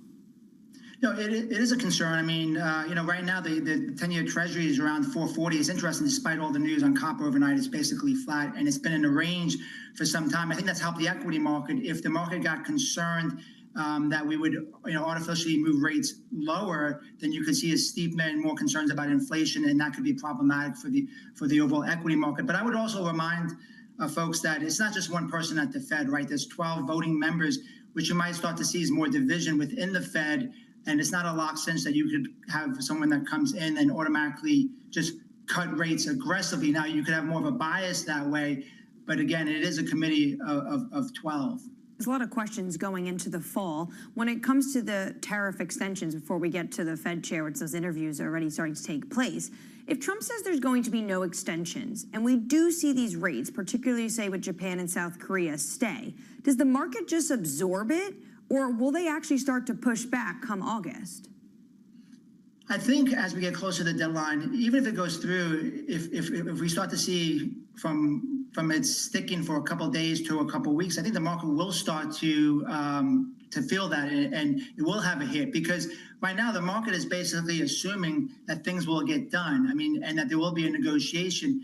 If we do see things that stay at a higher rate for a prolonged period, especially with some of our major trading partners, then I do think that you'll see hiccups, especially as you move into like August and September. Tends to be less liquidity, tends to be seasonally a more challenging time. But at the same time, I don't think we're going to see necessarily a replay of what we saw in April, where this was all new. I think you could see maybe a pullback 5-10%, but unlikely at the same extreme. Now, the one thing, even with right now, the president probably feels somewhat emboldened in that. Markets are back at an all-time high. We have had employment that's been somewhat solid here more recently. So if you're going to press against your trading partners for leverage, he probably feels a little bit more emboldened to do so when the market is back to all-time highs and the economy seems like it's doing just fine. Putting these two stories together, and to build on Lisa's point about the Fed, could we see by September the equity market pushing back on his tariff policy and the bond market pushing back on what he wants to do when it comes to the Fed chair? No, that's certainly a risk for the overall market. But again, I think this is going to stay front and center, especially over the summer. But I also want to lose sight of what we still see as the dominant theme of this bull market, which is technology and AI, which is over 40% of the S&P. Doesn't mean that that there won't be a negative impact, but don't forget the earnings are the main driver of stocks over time, and at least on the service side and the technology side. Those will likely continue to move up because there's a secular theme that if you don't invest in AI and tech, that you're going to be left behind. And we're starting to see a pickup in companies and corporations using AI and leveraging it. So, yes, it will matter. Definitely a short-term hiccup for the market, but I don't think it necessarily ends the bull market itself. Hey, Keith, appreciate the update. Keith Lerner there of Truist. Just on that final note from Keith, a lot of people freaking out about tariffs. Look at Mark Zuckerberg. taking talent at $10 million apiece. That's not a man who's worried about tariffs. Because ultimately, we've talked about this before, AI is not necessarily tariff dependent. This is dependent on price insensitive buyers that have to keep up with the recent trends. Except I wonder what kind of pushback we could see when the semiconductor sectoral tariffs come down the pipe when it comes to these 232s, like we saw with copper and Trump floating and flirting with this idea of 50%. Stock still very close to all-time highs. Futures this morning positive by about 0.1%. With an update on stories elsewhere, with your Bloomberg Brief, let's cross over to Lizzie Burden. Hey, Lizzie. Morning, John. President Donald Trump has vowed to push forward with his aggressive tariff regime, stressing his August deadline is final and he'll not be offering additional extensions on country-specific levies, instead hardening his tariff threats on copper and pharmaceuticals. Elsewhere, investigations are underway in the deadly Texas flash flood. They're looking into when weather forecasters advised local officials about the flooding and what those officials did to spread the message to the thousands in the area. The floods killed over 100 people and 161 remain missing. And Amazon Prime Day sales have suffered an early slump. Momentum Commerce reporting a sales decline of nearly 14% in the first 4 hours of the event compared to last year. Prime Day stretches over 4 days this year, up from 2 in 2024, making year-over-year comparisons somewhat tricky. But in the initial hours, they are seen as a key indication of performance. And that should be my brief. John. Lizzie, thank you. More from Lizzie in about 30 minutes' time. Up next on the programme, more tariffs. I believe the tariff on copper, we're going to make it 50%. We'll be announcing something very soon on pharmaceuticals. They're going to be tariffed at a very, very high rate, like 200%. In just a moment, we'll catch up with Scott Lincecum of the Cato Institute. Live from New York City this morning. Good morning.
Investors, top executives, global innovators. Join me for in-depth conversations with the biggest newsmakers on the day's top stories.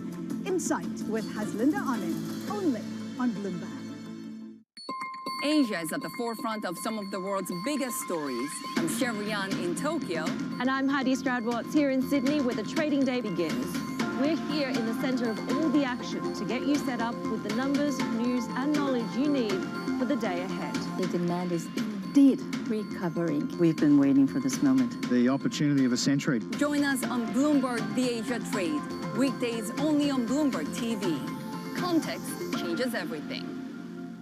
At a time when policy in Washington is driving Wall Street, we draw a distinction between the rhetoric and the action, bringing you market-moving guests and original reporting. This is Bloomberg Surveillance.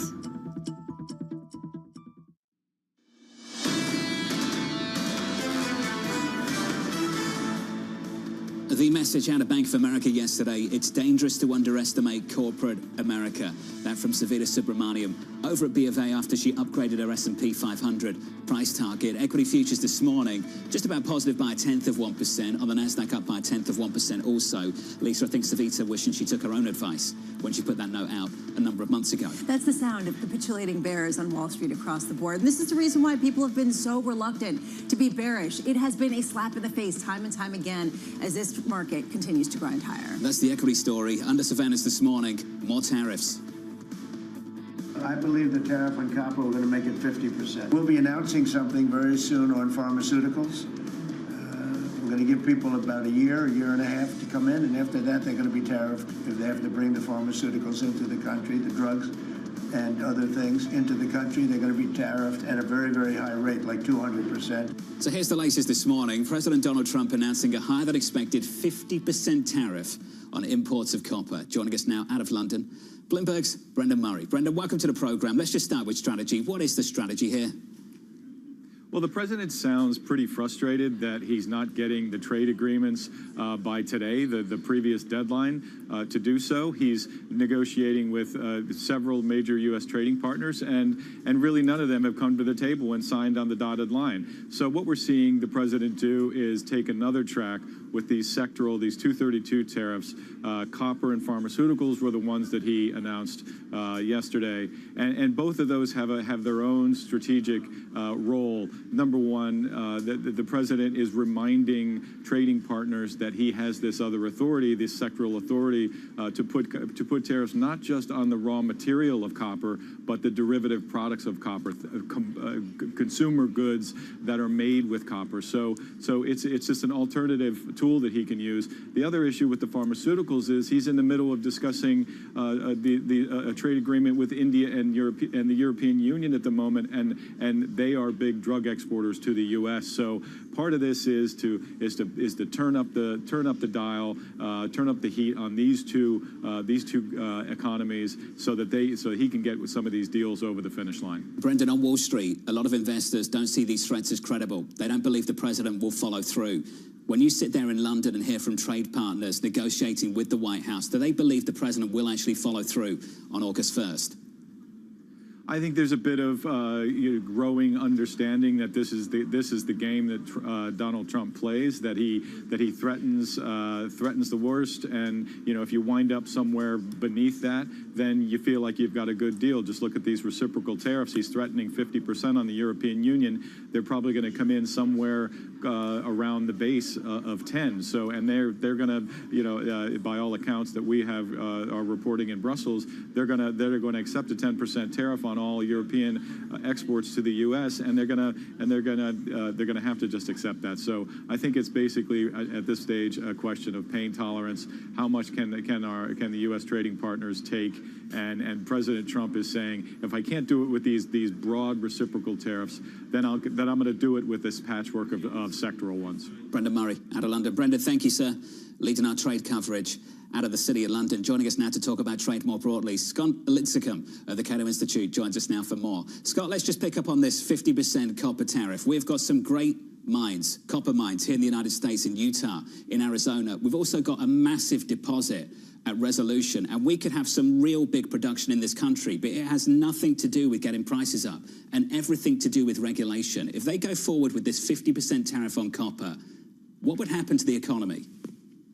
Well, in the short term, given that about half of all of our copper consumed in the United States imported, we should expect much higher prices and then downstream harms for companies that consume copper, whether it is in manufacturing or construction, utilities, and the rest. I mean, if you look at the steel and aluminum tariffs from 2018, 2019, that's exactly the playbook. You get a little boost in the upstream sector and a lot of pain in the downstream sector. Like you said, though, the big problem in mining and refining and copper and the rest is regulation. It's not the inability to produce. It's not foreign import competition. So it's hard to see how these tariffs do anything much other than impose pain for consuming companies. Scott, when you look what the president is looking to do with copper at 50%, do you expect carve-outs?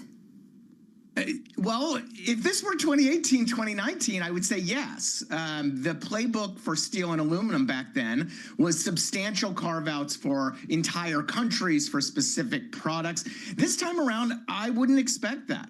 Look, steel and aluminum are now blanket tariffs at that rate. Very few carve-outs, as Brendan just mentioned. A significant expansion to downstream derivatives. You know, now about half of all imports covered by the 232s for steel and aluminum are derivatives. They're downstream products. And so for individuals hoping for big carve-outs, I'm not optimistic. But doesn't this go against what the president wants to do in terms of a revamp to the U.S. manufacturing base? Isn't this going to make it so much harder, much more expensive? Again, not to sound like a broken record, but you could say the exact same thing about steel and aluminum. When you apply high tariffs on upstream inputs, you can help upstream industries. You're going to harm a lot more production, output, jobs, investment in the downstream industries. Same thing's going to go for copper. If I were applying a reasonable approach to U.S. trade policy, I would say it doesn't make sense to do this if you're trying to boost manufacturing, particularly advanced manufacturing. But, you know, I'm not in charge over there these days, and it does seem they're willing to take that downstream pain for these upstream production gains. Scott, to John's point earlier, a lot of people and trading partners are taking this as a negotiating tactic and really taking it in stride, not necessarily viewing it as an absolute or the path of travel. Why do you say that the tariff wars are just starting? Why does this indicate to you that things are heating up rather than winding down? Well, my base case is that the president really likes tariffs, and Congress has given him a wide range of laws to implement his tariff plans. And whether it is the Section 232s or the International Emergency Economic Powers Act, which gives you the fentanyl tariffs and the reciprocal tariffs. Remember, we still have Section 301 out there for the China tariffs and those shipbuilding fees. And the president seems intent to use all of these laws to implement his tariff plans. I do agree that there is a lot of bluster when it comes to things like 200% pharmaceutical tariffs, but I also think it's a given at this point, or it should be at least, that we are in for a much higher U.S. tariff regime through all of these different laws, historically high tariff levels in the United States of between 15 and 20% on average, until Congress changes those laws, or maybe the courts act, which really doesn't seem likely outside of IEEPA. So just putting this all together, Scott, it sounds like you think the markets and trading partners are overly complacent when they're looking through this in a way that's very different to April 2nd. Yeah, I do. I think that there's too much optimism that we're going to see Taco Trump in all of this. But we always need to remember the United States is a massive and dynamic $30 trillion economy that depends mostly on services and has a lot of tailwinds with AI, deregulation, some on the tax front with the new full expensing provisions that just got implemented. So we could do a lot of damage and still have a decent economy. You know, the way I describe it is I can cut off my pinky and not die. It doesn't mean that cutting off my pinky is a good idea, but it doesn't mean we're in for, you know, a catastrophic economic consequence. Don't do that, Scott. It's got to catch up. Want to see you again with all five, okay? Scott Lincecum there at the Cato Institute. Scott, thank you, sir. There's some natural tension between two goals. National security goals for primary materials like, say, steel, and boosting production downstream, boosting manufacturing. And there's some obvious tension between those two issues right now. There's tension between those two issues, and there's tension between the desire to put tariffs on everything so you can get revenue that can offset some of the deficit increases. So you have this idea of what you want to generate on some sort of production basis and what you want to generate in terms of revenues that will help Washington, D.C. Splitting the global copper market in two at the moment. Coming up on the program, Terry Wiseman of Macquarie, with President Donald Trump defending King Dollar. Plus, Yahara Anand with your morning movers as Meta makes a major investment in eyewear.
I'm Alex Rodriguez. And I'm Jason Kelly. And we're back with more episodes of our show, The Deal.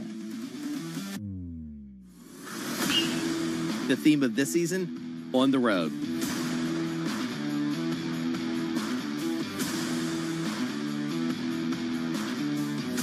We're bringing you more behind-the-scenes conversations with the biggest names in sports, business, and culture, like Melody Hobson. I started to study women's sports like an 11-year-old studies baseball statistics, and I got dangerous in seeing up arrows, up arrows. Susie Wolf. When you're competing, you're not thinking about any fear or any worries of what could happen. Josh Harris. You can't do a good deal with a bad person. Jay Batt. At the end of the day, there's never been a better time to be a student athlete. And more. Stay tuned.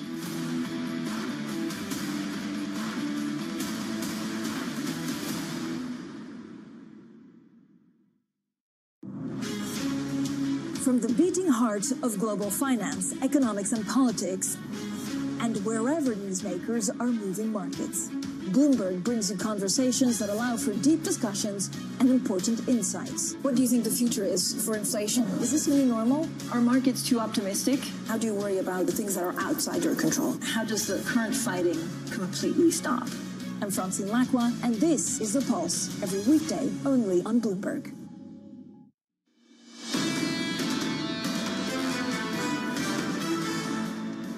The market moves are pretty tame at the moment, positive by 0.1% on the S&P 500 after dropping yesterday by a similar amount. Some tension between what the president's saying and what the market is hearing. The president is saying no extensions beyond August 1. The market's just hearing August 1 is just the new July 9th and we'll move on.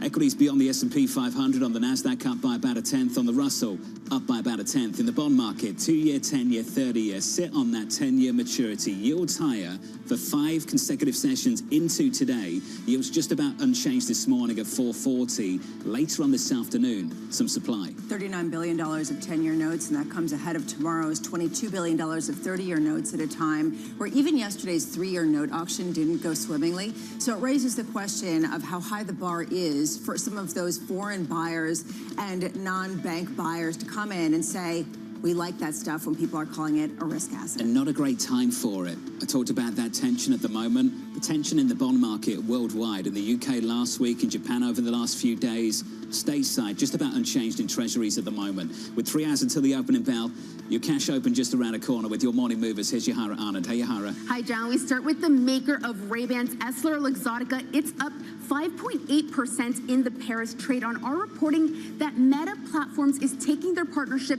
to the next level as the tech giant pushes deeper into the smart glasses market. We're reporting that Meta took a nearly 3% stake in a deal worth about $3.5 billion. But these two companies have been working together for years and already have smart glasses on the market that can give you things like real-time stock updates, which I think could be very useful for these segments. But anyway, moving on to pharma, we have Merck and Verona. The FT is reporting that Merck is close to buying Verona Pharma, which makes respiratory drugs. As a result, Verona Pharma is up nearly 20%. The report says the deal would value Verona at about $10 billion, and an announcement could be made as soon as today.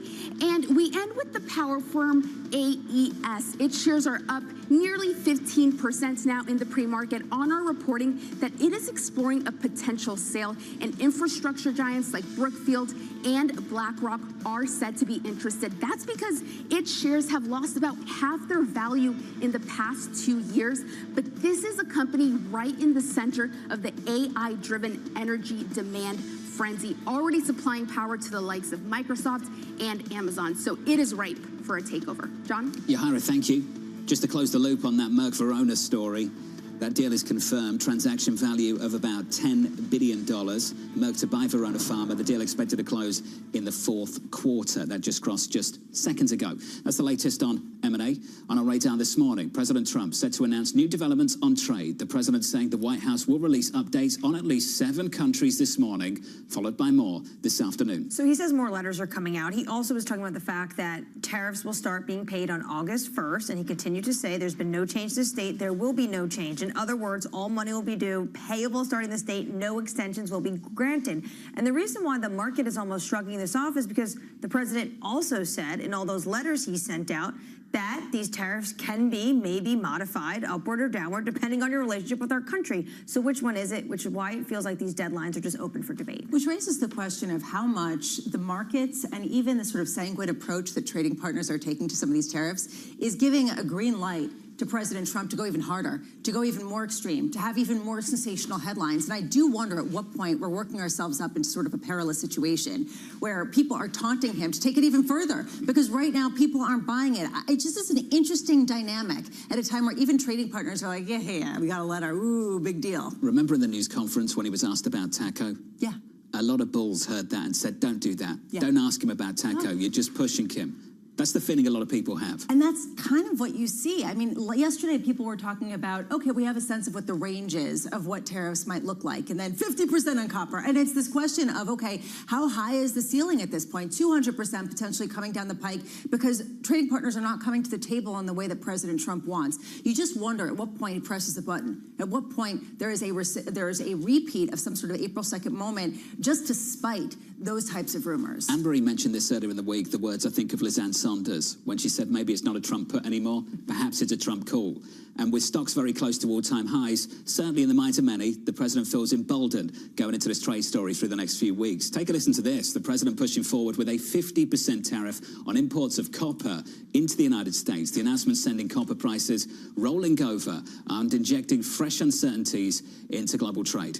And we're seeing right now the price of copper traded in the U.S. trading at its highest level relative to that traded in Europe ever. That premium continues to widen. Why? It's not necessarily because people are believing these. It's that all producers and all consumers of that are just front-loading all purchases. And you have to believe that's what's happening across the board. We got 2 more months. All right, let's bring it in. Let's bring it in. So how much are we not going to see the pricing increases passed along for quite a while before we get a sense of exactly when those imports are going to be taxed in the way that they currently are being talked about? If you're interested in copper production in the United States, Freeport and Rio have some great mines in this country, in Utah and Arizona.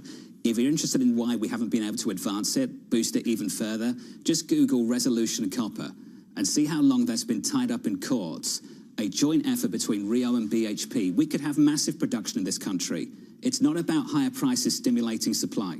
That's not going to be the story here. If you want to boost production in America, you've got to do something about regulation and fast. This is the reason why people are getting increasingly bullish. It's the regulatory story and the deregulatory push that people haven't accounted for, that they see as more realistic than some of these tariff numbers, 50%, 200%, 145%, 30%, that seem to be fungible on a day-to-day basis. Let's turn to the U.S. consumer just briefly. The latest on Amazon seeing a 14% drop in sales for the first hours of Prime Day compared to last year after extending the event to 4 days long. A number of sellers opting to sit out this year's event in the wake of the president's tariffs. Is this because they are concerned about shopping?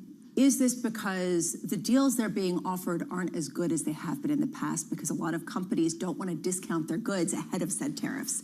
It's an interesting moment. It's also a 4-day Prime Day, so we might not be getting a real sort of day-to-day comp in the same way that the previous 2-day events have been held. But it really does raise a question, how good are the deals? Because I've looked, and they're not that great right now. How much pre-tariff inventory is left at some of these retailers? I don't know. How much do they want to move that inventory if potentially that is their last chance to get margins that actually make sense for them? We'll have more on this story a little bit later. Let's turn to foreign exchange. President Trump saying he's prepared to punish countries that challenge the reserve currency status of the US dollar.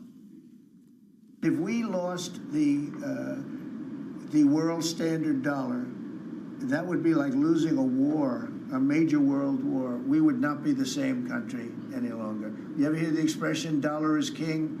The dollar is king. We're going to keep it that way. Joining us now to discuss, Terry Wiseman of Macquarie. Terry, good morning. Good morning, John. Is the dollar still king? No, the dollar is not still king. There's plenty of indications out there that there is de-dollarization taking place. It's happening slowly, and I think that's why maybe some traders don't pay too much attention to it or try to be in denial effectively if it's not staring you in the face and it's a slow drip. Why talk about it? But the slow drip continues. The reserve allocators are allocating less of their balances to the dollar. We're seeing banks in China, for example, that lend money to some of their emerging market clients, asking them to borrow in renminbi and not in dollars. The Federal Reserve did a study about this. We are seeing clearly a movement away from the dollar by private investors and semi-official investors, including pension funds, right? They want to effectively diversify. I think these are all aspects of a de-dollarization that's taking place slowly. I think the etiology of this, the origin of this, is the view that, first of all, the U.S. is disengaging from the rest of the world, and the Bretton Woods II arrangement, implicit as it may be, it no longer applies as strongly as it did prior to this administration. And of course, there's plenty of policy uncertainty. The idea that the U.S. is exceptional because we have something called ordered liberty, I think is breaking down. We may have managed chaos, but we certainly don't have ordered liberty anymore, and I think that's an aspect of the de-dollarization story as well, or at least the willingness on the part of many investors to look at the dollar differently and in a different light. I think you just spoke about the US dollar for the best part of 2 or 3 minutes and didn't mention rates once. How divorced is this story from rate differentials? It's never going to be completely separated from rate differentials, but I suspect that you have to separate the cyclical aspect of wanting to hold a dollar and the rate-based reasons for wanting to hold a dollar from the structural story. And it may be the case that and it may not matter, of course, because the Fed may be cutting rates, in which case it would give a kick to the de-dollarization story, to the lack of willingness to hold dollars. So we may get an amplification from the rate story in the next few months of the willingness on the part of investors to de-dollarize or move away from the dollar. But if the Fed were raising rates, yeah, to some extent it would be important in preserving the value of the dollar, but it's not going to stand in the way of that structural long-term trend. Not to get too textualist, but what does de-dollarization mean? Does it mean not transacting in dollars? Does it mean hedging dollar risk, which is what a lot of people say is actually happening? Yeah, it's more than one thing. In fact, I'd say it's maybe up to 5 things. When you look at what the Bank for International Settlements does, when they look at the use of the dollar, they look at it against, on 5 dimensions. They look at how much financing is taking place in dollars around the world by international borrowers, cross-border borrowers. They look at how much of international trade is denominated in dollars, is invoiced in dollars. They look at reserve managers. How much are they holding in dollars as a percentage of their reserves? So, and there's probably about 2 or 3 other qualifications or dimensions by which they look at that. Most of them have, again, been doing this slow drip for the last few years, right? There's been a somewhat slow decline.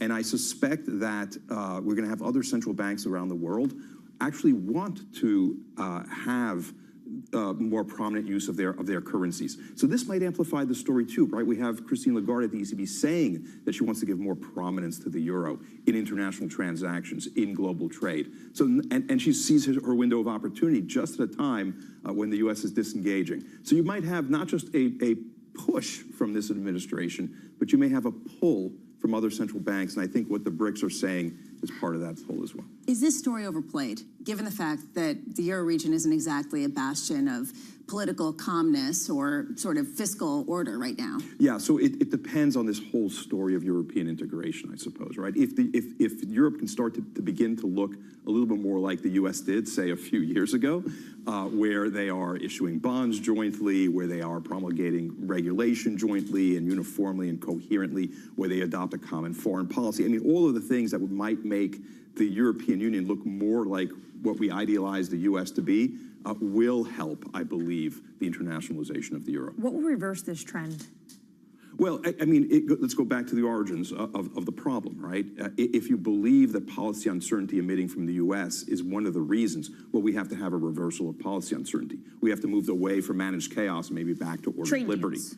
You actually need to see real trade deals. Well, I don't think so, actually. I think if all of this tariff situation were to go away, and I don't think it will because we're going to see another round of strategic tariffs, there's other reasons why there's policy uncertainty emanating from the U.S., right? Are we going to get our fiscal house in order, for one thing? Are we going to see the kind of fiscal tension, social tensions, rather, that we have seen in the last few years? I mean, I think all these things play a role into how foreign investors perceive the U.S. And what about who's next to lead the Fed? Do you have any thoughts on both those Kevins and what their trajectory could mean for the dollar? I will say this. I don't want to intone on who I think might be the next chairman. I will say this. We're going to get some short-term indications potentially as soon as today, because we're going to see those minutes. And if there are only 2, and will remain unnamed, or I'll name them. It's Michelle Bowman and Chris Waller, who are advocating for lower rates. Then they are going to